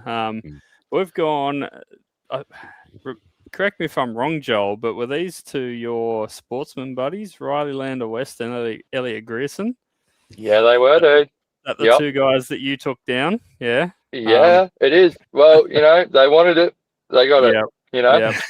Well, we think flip a coin between those 2, and you have your winner there. Both those young men are doing a fantastic job. I specifically see Riley a lot. And his dad Chris get around a lot of events around New South Wales. So personally, I'd go with Riley, but man, it's a hard split between those 2. Yeah. How about for you, Joel? Who's your one to watch? Yeah, I one to watch always for me is Zach Foster. He's unreal. His pace is ballistic. His mains driving when he's not flustered and overwhelmed or just at a massive event, like the Zach that I see do mains here in Adelaide versus the Zach I see do mains at a ABC or at a Nationals, he's just developing. He's coming too, and when that confidence hits and strikes, he's going to be a top guy. There's no 2 ways about it. But my up and coming ones to watch are exactly the same. I think Elliot and Riley are animals. I think they're awesome. I really do. And they're polite. They're good, honest kids. And I just fully rate that, even without the success. Yeah, fantastic. Joel Power, delightful to have you with us on the show tonight. I reckon we could easily go for another half hour just with you. Like I said, we'll have the Joel and Zach show next year. Oh, mate, just let me know. I'm in. Someone did pop in the comments earlier and said, I think it might have been one of the Beals said we should hook you up to co-commentate a race with Scotty Ernst at ABC next year. Bring it on, mate. Maybe the over 45s final, something like that. Would be a bit of fun. Hey, just one quick question about 2026. Yep. Worlds year, 2026 8 Scale Off-Road Worlds. That's surely the event of 2026 that we're looking forward to for you. Yeah, I think so. I'll do my best to get over there. I've got a jam-packed year of traveling next year, which, first world problems. But I would love to get over there. I'm trying to link it up with my old man that we get over there and go watch a round of outdoor motocross or supercross. Nice. Through the AMA, because I couldn't go to America and miss out on that. But yeah, that event's going to be mega, man. And I would love to go over and see like Ryan and Walker. I met them at not this ABC, but the one before, and have stayed in touch with them. They're actually legends. I've got heaps of time for Walker. He's a funny guy. So I'd love to go and see them on home turf and hang out with the boys and do that. Definitely on the cards. Beautiful. Hopefully we see you there, because we the three of us desperately want to go over there and be a part of that event if we can find a way. Oh, sick. Yeah. I'm just going to keep playing that over and over and over. I'm manifesting that to come true. Yeah, beautiful. If you book heaps of luggage, I'll just curl up. What could possibly go wrong? Loudest luggage ever. Yeah. Oh, classic.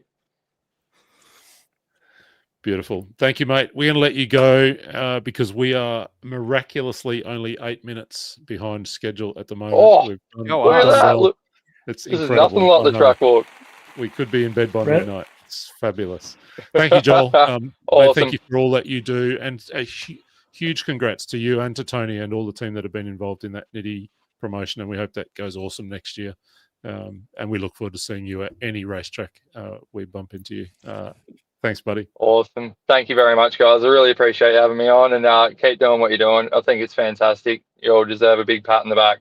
It's wicked. I've been watching all night, even the guys beforehand. It's been fantastic. So thank you, gentlemen, very much, and all the best. I'll see you soon.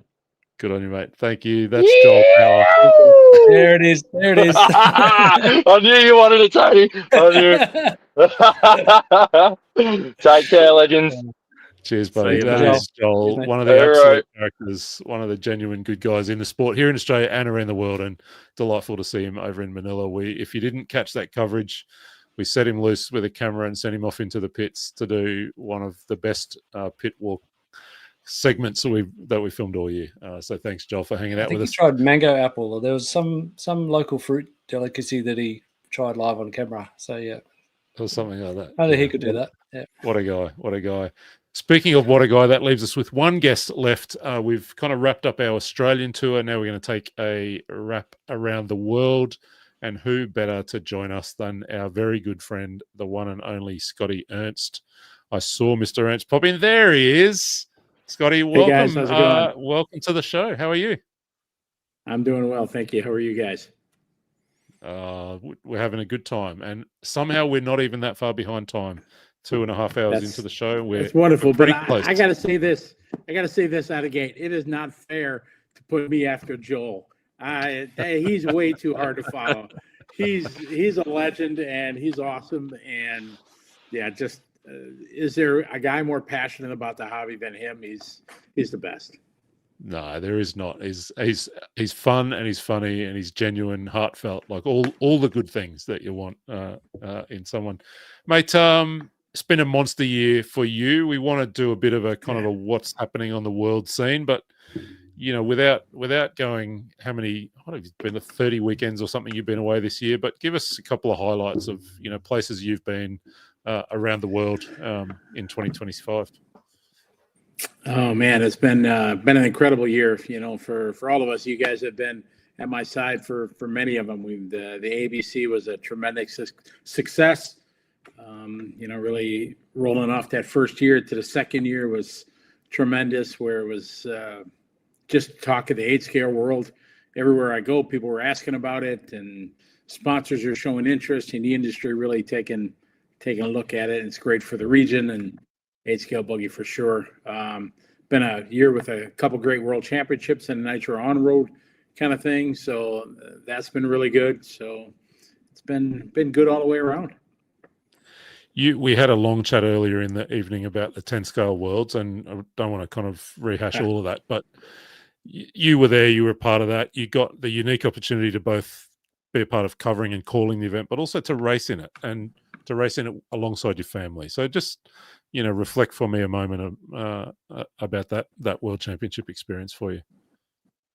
It was epic on many levels. From our side as a media team, I think there has never been a better coverage of any RC event ever in the world. I say that proudly because, I know all the hard work that you guys have put in behind the scenes to make it happen.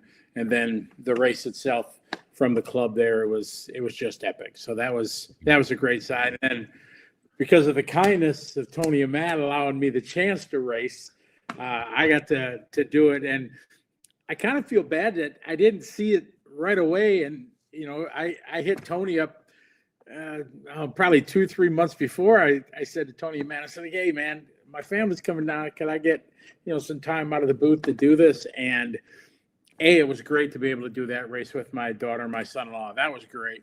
But to be able to get firsthand experience on the track and then bring that into the show, I thought was pretty priceless and something I've never had a chance to do. I've been blessed to commentate quite a few World Championship, but that was the first one I ever got to participate in as a hobbyist, and it was really cool. And I thought brought a great angle into our commentary.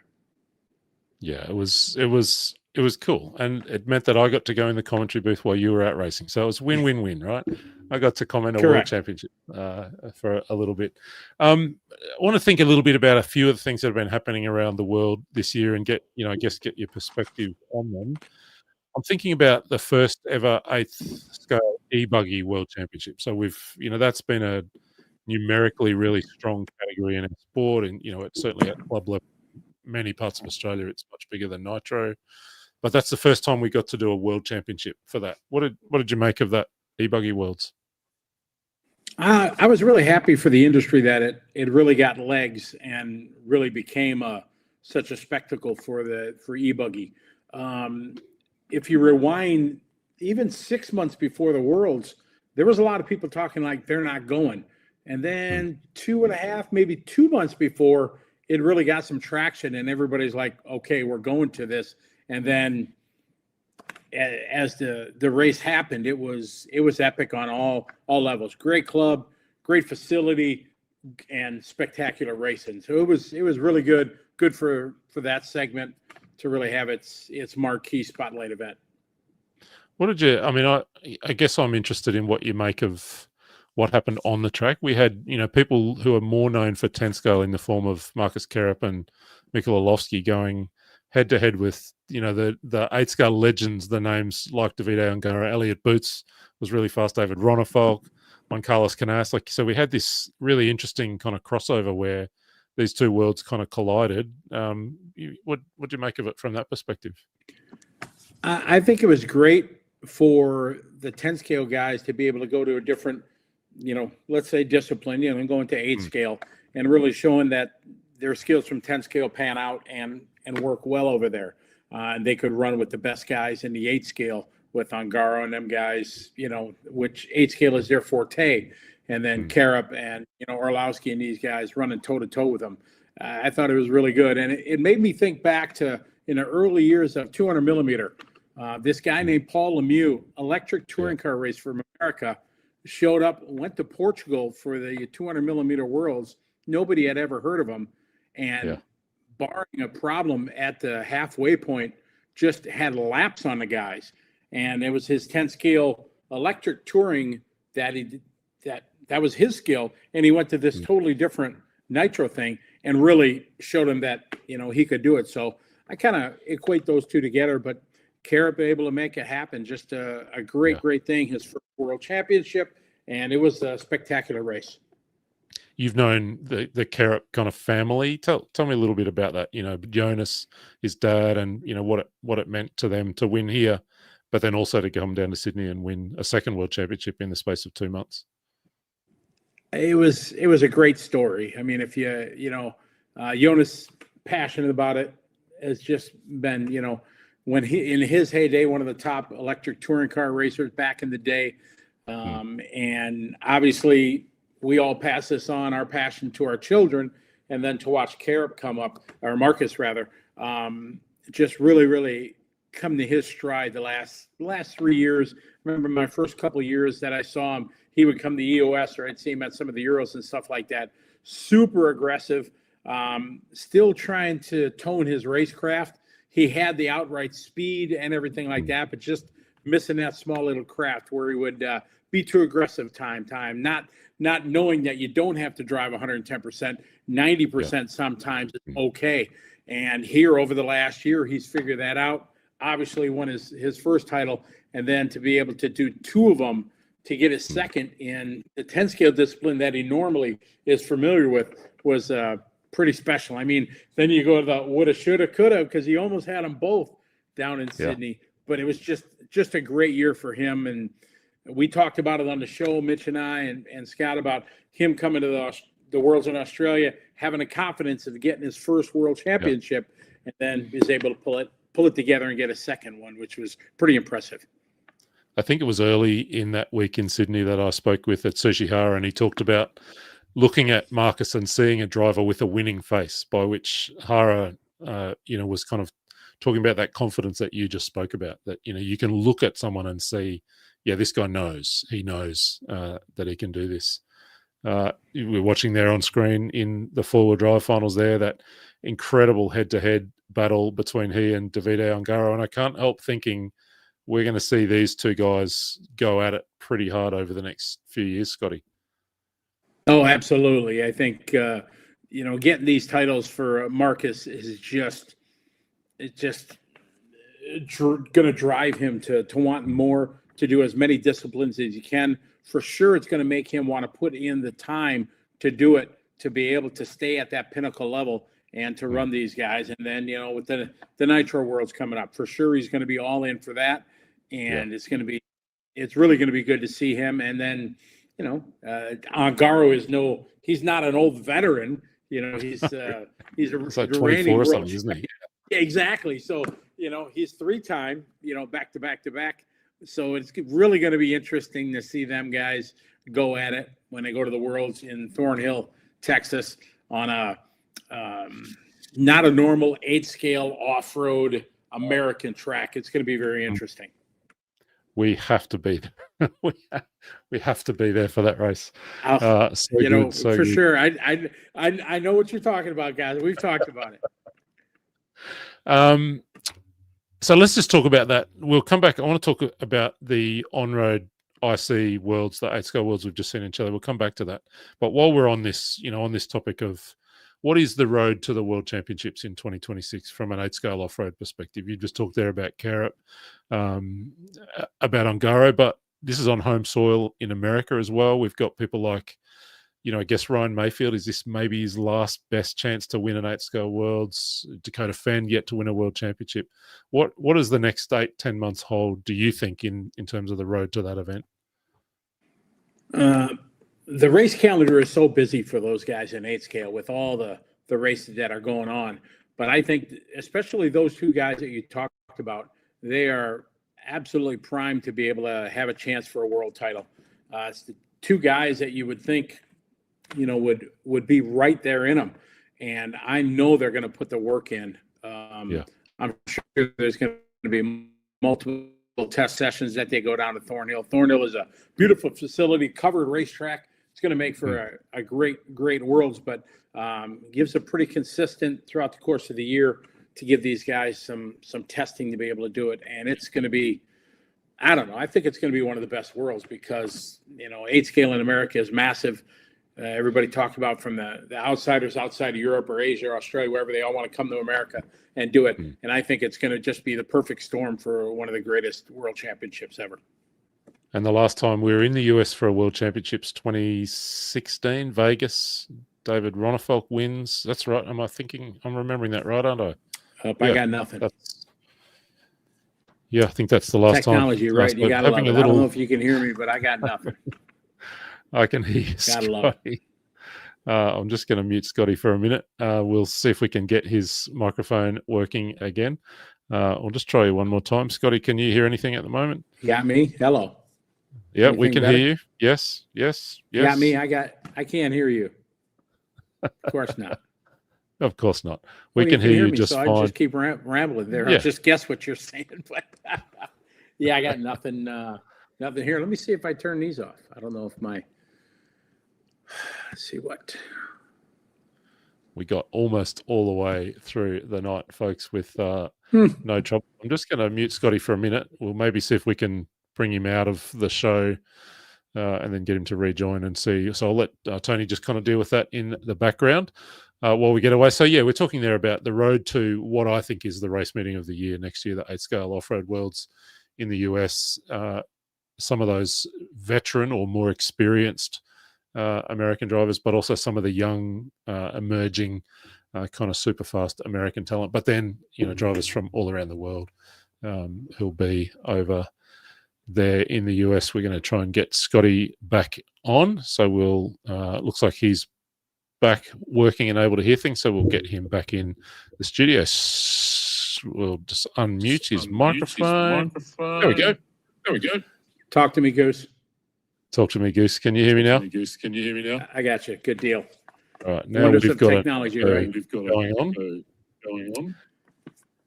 At least I can hear an echo. Scotty, I'm going to let you do a bit of talking. Tell me about 8-Scale On-Road Worlds in Chile, the GT and the from your perspective. They weren't quite as well supported as they could have been, but good races. You tell us. Yeah, it was disappointing for the club and everything to be battling the stigmatism of not going to South America for that. If anybody's seen the videos that were put out before the event, Thilo Diekman went there and posted a great video of this absolutely amazing facility. I think Anthony talked about earlier in the show about it was just this mega facility, boat pond, racetrack, flying field, the whole shoot match, and it was awesome. And it ended up, for the people that went there, it was a fantastic world championship. Really, a couple guys were really in the mix, and it made for just a really good race, much like they had in the GT. It was a great experience for the people that went there. I know for me, I surely would have went there. Unfortunately, I had a big race in America though during that time that I couldn't go. Otherwise, I'd love to have gone down there and race another world championship. My new favorite class, the 8-Scale On-Road. Cool to see Shoki Takahata take the win there in the 8-Scale. That's his second championship, isn't it, in that category? It is, yeah. Second time he's won that, and it was great. And it was a barn burner of a race. They all kind of, numerous guys experienced problems in it, and it was close. And then that final stint there, Kurzberg, Katazani, and Gruber, I think it was just under 2 seconds was the difference between those guys for second, third, and fourth. It was a stunning race there to the end. You love a little bit of 8-Scale On-Road, don't you? It's a category that you enjoy doing and watching, right? I do. It's been a blast. So much fun since I picked it up here a couple years ago, and it's 12 scales always been my passion. And this is just, these are just bigger 12 scales and just so much fun. They're really, really great. Love it. We're continuing to have a little bit of technical issues here with some echoes coming through, so we'll just juggle here as best we can. But Scotty, I want, speaking of 12 scale, let me ask you about the worlds that are coming up in 2026. We're going to be over in China. We've just seen some warm-ups there in the last little bit as we get some footage on screen now from those 8-Scale worlds. But tell me about, what you're looking forward to about this touring car worlds in China and the 12-Scale worlds, which feels to me like might be one of the best 12-Scale worlds we've had in quite a while. What are you looking forward to there as we head towards China? With you completely, Scott. I think it's well documented, this amazing facility that they have in China, and it's going to make for I think a fantastic world championship. 12 scale has kind of been up and down the last couple of years with not massive turnouts and things like that. But I think being over in Asia, I think you're going to get a really good turnout, strong from the Asian communities, from the Japanese drivers, China and Hong Kong. I think are going to make a good showing. All the top Americans are planning on going, and they obviously have a facility that can really, really make it happen. Social media comments from Jan and from Mikhail and the guys that are over there right now, but they're testing over there. But over the last couple of weeks, has been all positive. So I think it's going to be something really special. What else are you looking forward to in 2026? Where in terms of your own race series that you're involved in, Asian Buggy Champs, Refires, Asian On-Road, will be back in Korea, but also the Euro Touring Series and Euro Off-Road Series. Tell us a little bit about, what else you're looking forward to next year. Sorry, Scott, I lost the first part of your statement. Could you say that again, please? Yeah, just wondering if you can give us a bit of a tour through what else you've got happening next year and what you're most looking forward to outside of those Worlds events we've already talked about. What else is on your radar? We have our ABC series. That's going to be really exciting. I was at this weekend. I went to Malaysia for their international buggy party and got a firsthand look at Lap Paradise. And wow, what a facility that is! They've been David and Ken, the kind of guys in charge of that facility, have been talking to me for many years. They're really keen to have us bring the series there, and they've made a ton of improvements. And this place is first class. They've done it all, and it was really, really nice. Great experience to go be there, see it firsthand, help them run the races and stuff like that. And it's going to make a cool new venue for ABC series. You guys were talking about running in the rain. Rain has not been our best friend in 2025, but there in the Truggy, man, it started coming down. And I was announcing it. I talked to Dave. I says, what do you want to do? I mean, it was a downpour. They have paid marshals, and they have the infield areas much safer than if we compare it to like Philippines and stuff like that. It was pretty flat and things like that. So the trucks were they had enough traction going around, and David told me we're going to keep them going. And it made for a great race. Joel mentioned about the rain when you guys had at the Nationals or whatever track he was talking about. Some guys coming through the field that, taking advantage, the Ayrton Sennas of the off-road world, where the rain was their forte. And it rained for about 10 minutes, rooster tails coming off the tires, but they had enough traction to get around, make all the obstacles through the track. So it really made it very interesting. So we had a 45-minute final of dry, rain, wet, then dry at the end. It made for a great race. So that's going to be a cool addition to our race series in April. We're going to kick it off in New Zealand. We always have a great time there. Shane and the guys at County just do a top level job there. We love going there all the time, and looking forward to kicking off another great year. And everybody talks about it. The ABC this year is going to be big. And then I get to do a couple other big races around the world. Our ETS series is rolling well. EOS is kind of getting a second lease on life, if you will. We're going to be able to make a return to the Hootie Arena. So we're going back to the Hootie Arena this year, which we haven't been there for a few years. So got a busy year planned ahead. There's a question there from Nick Lewis. Scotty, I don't know if you can see it on the screen, wondering if ABC might go 5 rounds in 2027 with the hoped for return of the Philippine Masters. What do you think? What do you think about that?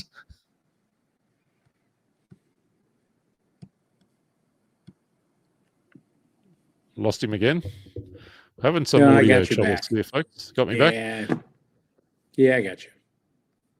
Tell me, Scotty, about the return of the Neo race over in England at Easter time. That's been a pretty special race over the years.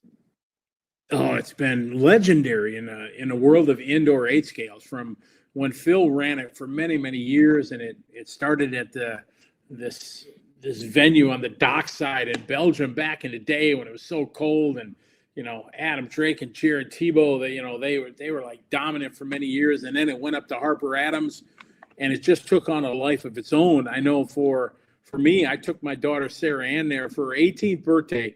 We did London, and we went to Harper Adams, and we went racing there. That was her big 18th birthday trip. We went there, and it was awesome facility, awesome race, really, really unique, and it's really cool that they're getting it going again, and they got the blessings to do it. Unfortunately, it's going to clash with a couple, other events going on at the same time. But as we all know, the race calendar right now is just there's not enough weeks in the year for all the races that are going on. But it's going to be really cool to have the Neo going again. That is, along with the 8 Scale Worlds, I think that Neo race is the other race that I would put on my bucket list of, I want to be at that race. spent so many years watching and enjoying the coverage from that race. And Jared Tebow dominated so many times and all of that. So it's a fabulous race, something to look forward to. But it's, as you say, same weekend as Touring Car Worlds in China, and I think there's maybe PNB in the US is around that same time this year. So a couple of unfortunate clashes. We'll have to just have 3 screens going so we can watch everything from all around the world. Scotty, I think maybe we do a couple of awards here. Hey, this is something we do every year, and I think last time we got you on, I put you on the spot. I'm going to do the same thing again. We're going to get Tony and Matt back in. We're going to give our Racer's Choice Award for the International Driver of the Year. Then we've had a bit of a chat about that ourselves, and then we're going to put you on the spot, Scotty, to give us your Racer of the Year. But we'll start with the Racer's Choice Awards with Tony. Yeah, lots of votes are coming in. So thanks to everyone again for getting involved. It was pretty close at the top. What do you got, Tony? A runaway pair. All right, let me find the button. Marcus Kerrup, taking that Driver of the Year. Oh, I hear you, Scott, but I lost Tony. So we've got Marcus Kerrup, the International Driver of the Year. I do feel like I need to just observe that the person next to Marcus Kerrup should not be in this poll. And I'm not talking about Brock Champlin. I have no idea who did that. Whoever is responsible for that. Agree to disagree. I like that. I didn't even. Did I drive out of Australia? Yes, I did. I did a couple of laps in New Zealand. That's right. Yeah. So that's the Racer's Choice. Matt, where'd we land in terms of the media award here for Driver of the Year? We're pretty close to the racers' votes here. We had Kerrup and Champlin and Bruno as well, but surely it's got to come down to Scott. I can't hear him if you can. With their wins over here at the Worlds, but you'd have to give it to Marcus on the back of his EP8 World Championship as well. So well done, Marcus. He's had a sensational year. So that's the media award going also to Marcus Kerrup. We're continuing to have some little weird tech and audio issues with Scotty, but I'm going to throw back to you, Scotty, for your International Driver of the Year. Who do you think is the standout driver in 2025? Boy, I hate to sound like a broken record, but, Kerrup to win 2 world titles this year in 2 different disciplines, that says a lot. I mean, he's definitely found his stride. He found his confidence. And you just have to be so impressed with the young man. So, Marcus is my vote also, because just an absolutely impressive year for him. Now, nobody's going to remember this because it's 10 months away, but I also want to know from you, who's your kind of outside smoky, if you like, the unexpected winner that we could keep an eye on as we head towards that 8-scale Worlds? Who do you, I mean, obviously the big half a dozen names we know, but who's the one that maybe might come out and spring a surprise and win the Worlds next year? Boy, that's such a tough one. Kerrup, I think if he can get his nitro side of his, the engine program and everything locked down, the Associated boys are going to be fine with the cars and things like that. I think the confidence that he has is going to be just, if he can get the nitro side of his program down. I would love to see Davide do 4 in a row. That would be, untouchable. Absolutely. I mean, so there's that side of it. But then, part of me wants to see Mayfield get one. I absolutely want to see Dakota Fenn. He has been at the pinnacle of 8-scale for so long, so many battles on American soil that he's had with Mayfield and all the guys. I would love to see Dakota, get one too. So that being said, I think there's a lot of the Europeans that are going to come here and on this surface and things like that, not being the big blown out American surface. I think it's, like you said, there's going to be 20 guys that have a chance at it. It's going to be fantastic. Absolutely fantastic. Hey, 2 questions that have come in while we've been chatting relate to plans next year for the Asian On-Road Championship Series, and also whether there's a return for the Asian Nitro Championship Series, a couple of your series. Where are we up to with both of those series or possibilities for next year? The electric, the AOC, we've done it every year in Korea. We're going to be back in Korea in October. Mr. Kim has a beautiful, beautiful track there in Seoul that is just one of the nicest you've ever been to. We had a great event there this year, so we're going back there in October. I'm trying to put some pieces of the puzzle together to try to get a couple more race series going here in 2026. It's just difficult to get all the pieces together, but I really want to do that. The nitro side of it, we had a great time there for a couple years, filling for the 10 scale nitro, and here's a great shot of GRC Raceway. Just a spectacular facility. Trying to get the on-road nitro one going again, it would be great. There's a couple tracks that definitely want to do it, but unfortunately the following for nitro is not as big as the electric, so trying to again put all those pieces together, make it a true challenge. But for sure we're doing an AOC in Korea this year, and possibly one or two other ones trying to make it happen. That facility in Korea was mind-blowing. When I fortunate enough to go with you last year to the Asian On-Road Champs, and I know Tony and Matt were over there the year before, and it's so clean, you could eat off the floor. That little indoor track's amazing. The outdoor track's phenomenal. Yeah, what a facility, and what a world we live in where we have places like that, and GDC and Hoodie Arena and the tracks in Chile. I mean, there's facilities around the world that are incredible. Scotty, we're continuing to have trouble with audio where you and Tony and Matt can't hear each other. So I think we've probably battled that one for long enough, and I think we're going to let you go and we're going to wrap up the show here. But just want to say to you again, thank you so much for being not only on the show tonight, but a part of so many of the great races around the world this year. Any last thoughts from you on kind of where we're at in 2025 or where we're headed in the next 12 months? I think the RC industry is doing well. Racing wise on a global scale, I think it's going to be a great year in 2026 with all the big races in Europe and in America and Asia. I think there's going to be lots to talk about. You guys together, we partnered to bring a lot of great coverage to all events that we've been able to be part of. And I think as technology continues to advance, we'll be able to bring our love for RC to more and more people around the world. And it's been a great 2025. And I think 2026 is going to be even better. I look forward to what the world has in store for us. Thank you so much, mate. Thanks for being with us tonight.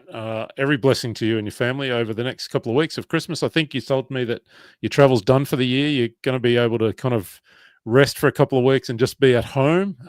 What a privilege. So blessings for you for Christmas. Well, thank you very much. Yeah, I'm going to be at home, spend some quality time with my brother, and relax, downshift for a couple of weeks, and then back at it come January 1. And we'll see you in New Zealand in February. Can't wait for that one. Thank you, mate. Thanks for being with us. We'll let you go. All right. Cheers, guys. Thank you. Merry Christmas. Happy New Year, everybody. Thank you. That's Scotty Ernst, who's been helping us on a bit of a tour around the world over the last half an hour or so. Certainly someone who knows what's going on around the place. Tony, Matt, we've been abandoned by Mitch. We've made it to the end of the show. I think we are pretty much on time. So let me check in with both of you and see if there's anything we've missed. Is there anything else we should talk about tonight? And where are we up to? Anything else? No, at the risk of trying to drag it on for another hour so that we can crack the 4-hour mark again. No, great job as always, Scott. It's it's amazing to be part of this media journey with yourself and Matt and the whole crew. So much fun, and it's great to hear everyone enjoying RC, and look forward to a big year next year. Mate, tell me a couple of things about what you're looking forward to in 2026. What's on, things that will you get to race a couple of things, races we'll cover. Give me a couple of things you're looking forward to next year. That's pretty much the same as this year without a Worlds. So I think that was a big focus in the back of our minds for the last year. So taking all of that experience and momentum into next year. We've got not too many events, but a nice number of events that we'll be able to cover. And then racing, I'm still hooked on front wheel drive locally at PDNR. So I'll be banging doors with Chris Stanley every Tuesday night and keeping RC fun. I do love tuning in whenever I'm around on a Tuesday night just to see what's happening down at PDNR. It's always a good time. Actually, throw to Matt. He might be coming to PDNR too. There's a bit of a movement for a sprint car on the asphalt. We've been converting the track into an asphalt oval and running a few of the Lossy sprint cars. And I hear someone may have bought himself one for his birthday. Is that right, Matt? What's going on, Matt? Tell us a story. Goes back to March this year where it was my brother Peter's birthday, and I got a few people together. We chipped in and got him one of the Lossy sprint cars as soon as it dropped, because he and I have a lot of history with Speedway, and Speedway runs in the family. We grew up racing Speedway karts, so we go out to watch them every now and then, and just loved them. So got him one, and then my birthday rolled around last month, and he's returned the favor. So there's going to be 2 of them in the family when the next shipment comes in. And yeah, we sort of have plans already. I couldn't get the coloured one that I want, so I've been talking to Chris Stanley, Mr. Mob Boss, about getting a custom livery made up, and I won't say what yet, but it's got something to do with not so much Perkins, but that sort of livery. If anyone knows Aussie Speedway from the 90s. Okay. So there's a good chance we'll be taking over PDNR and having some fun with that out there. Yeah, nice. What else are you looking forward to in 2026, Matt? Apart from hot lapping sprint cars on a bitumen track. Does it beat that? Does it get any better than that? Actually, I had a little bit of fun on the weekend.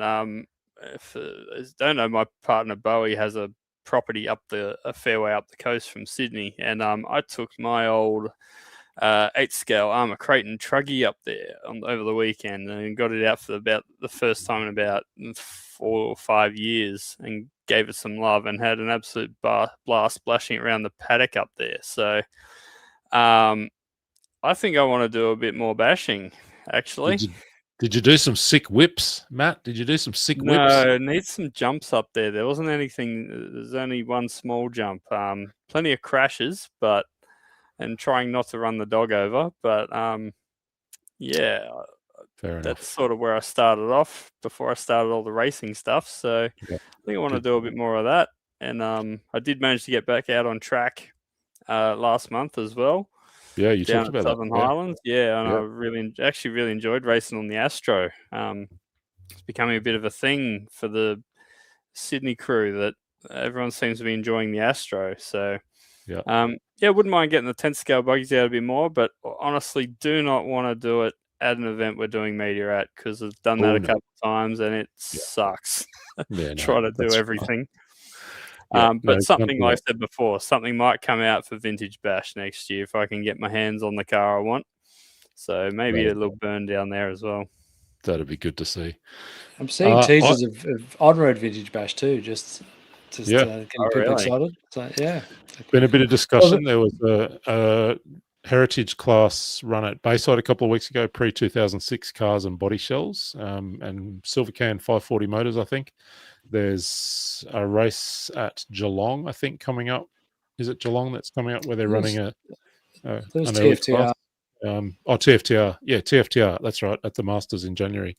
Yeah, right. They're talking about running a heritage class. And then the Vintage Bash on-road Facebook community has started to assemble. So it'd be interesting to see.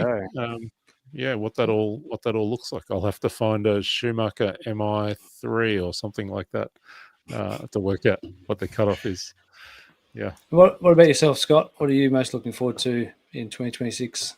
I've been sucked back into 10-scale off-road racing, so I'm looking forward to. I've had one kind of clubby with a car that I've been building and reviewing, and really enjoyed that. And so I'm going to try and get to Chargers, my local 10-scale club, and do a bit of running. I may be able to get to the Queensland Champs and have a race at that, which would be my first state champs race in a few years. And I think even the Queensland 8-scale champs might be up in Toowoomba, and I might be able to make it to that one as well. So hopefully get on track a little bit.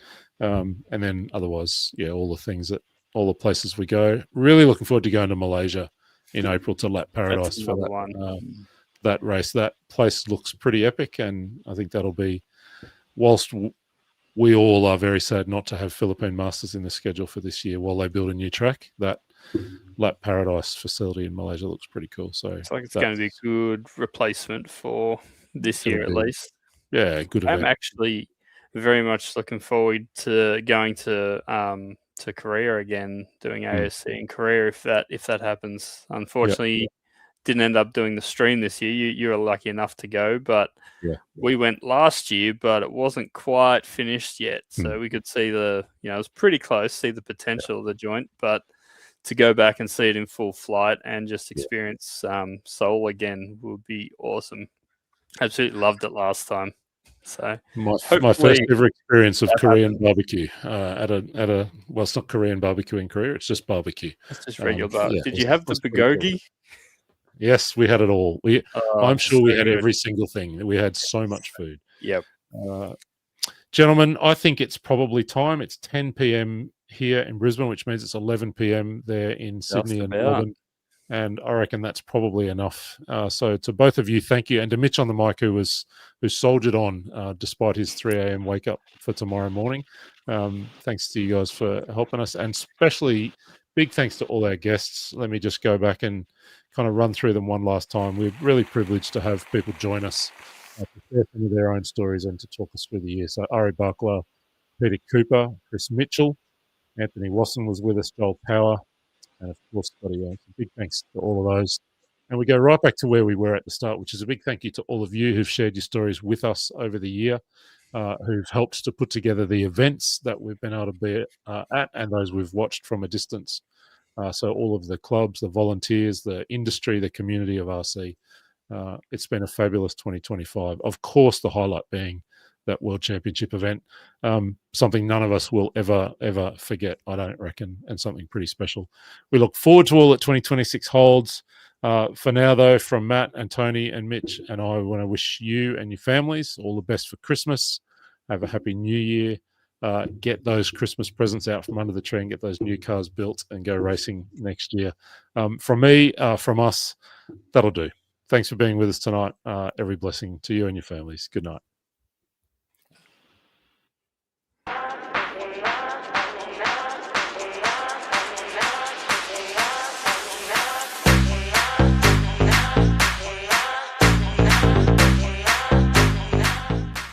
All right, we are live here trackside, ladies and gentlemen.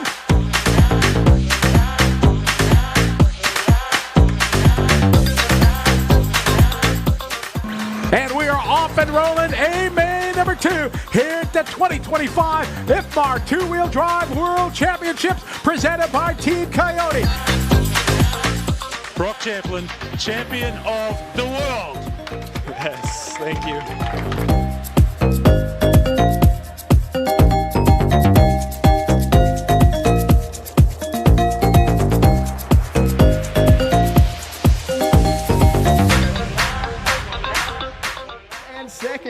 Mark trying to bring it home now. The inside line. Mark will take the win and the overall. My wife, my family, and I have some glasses there.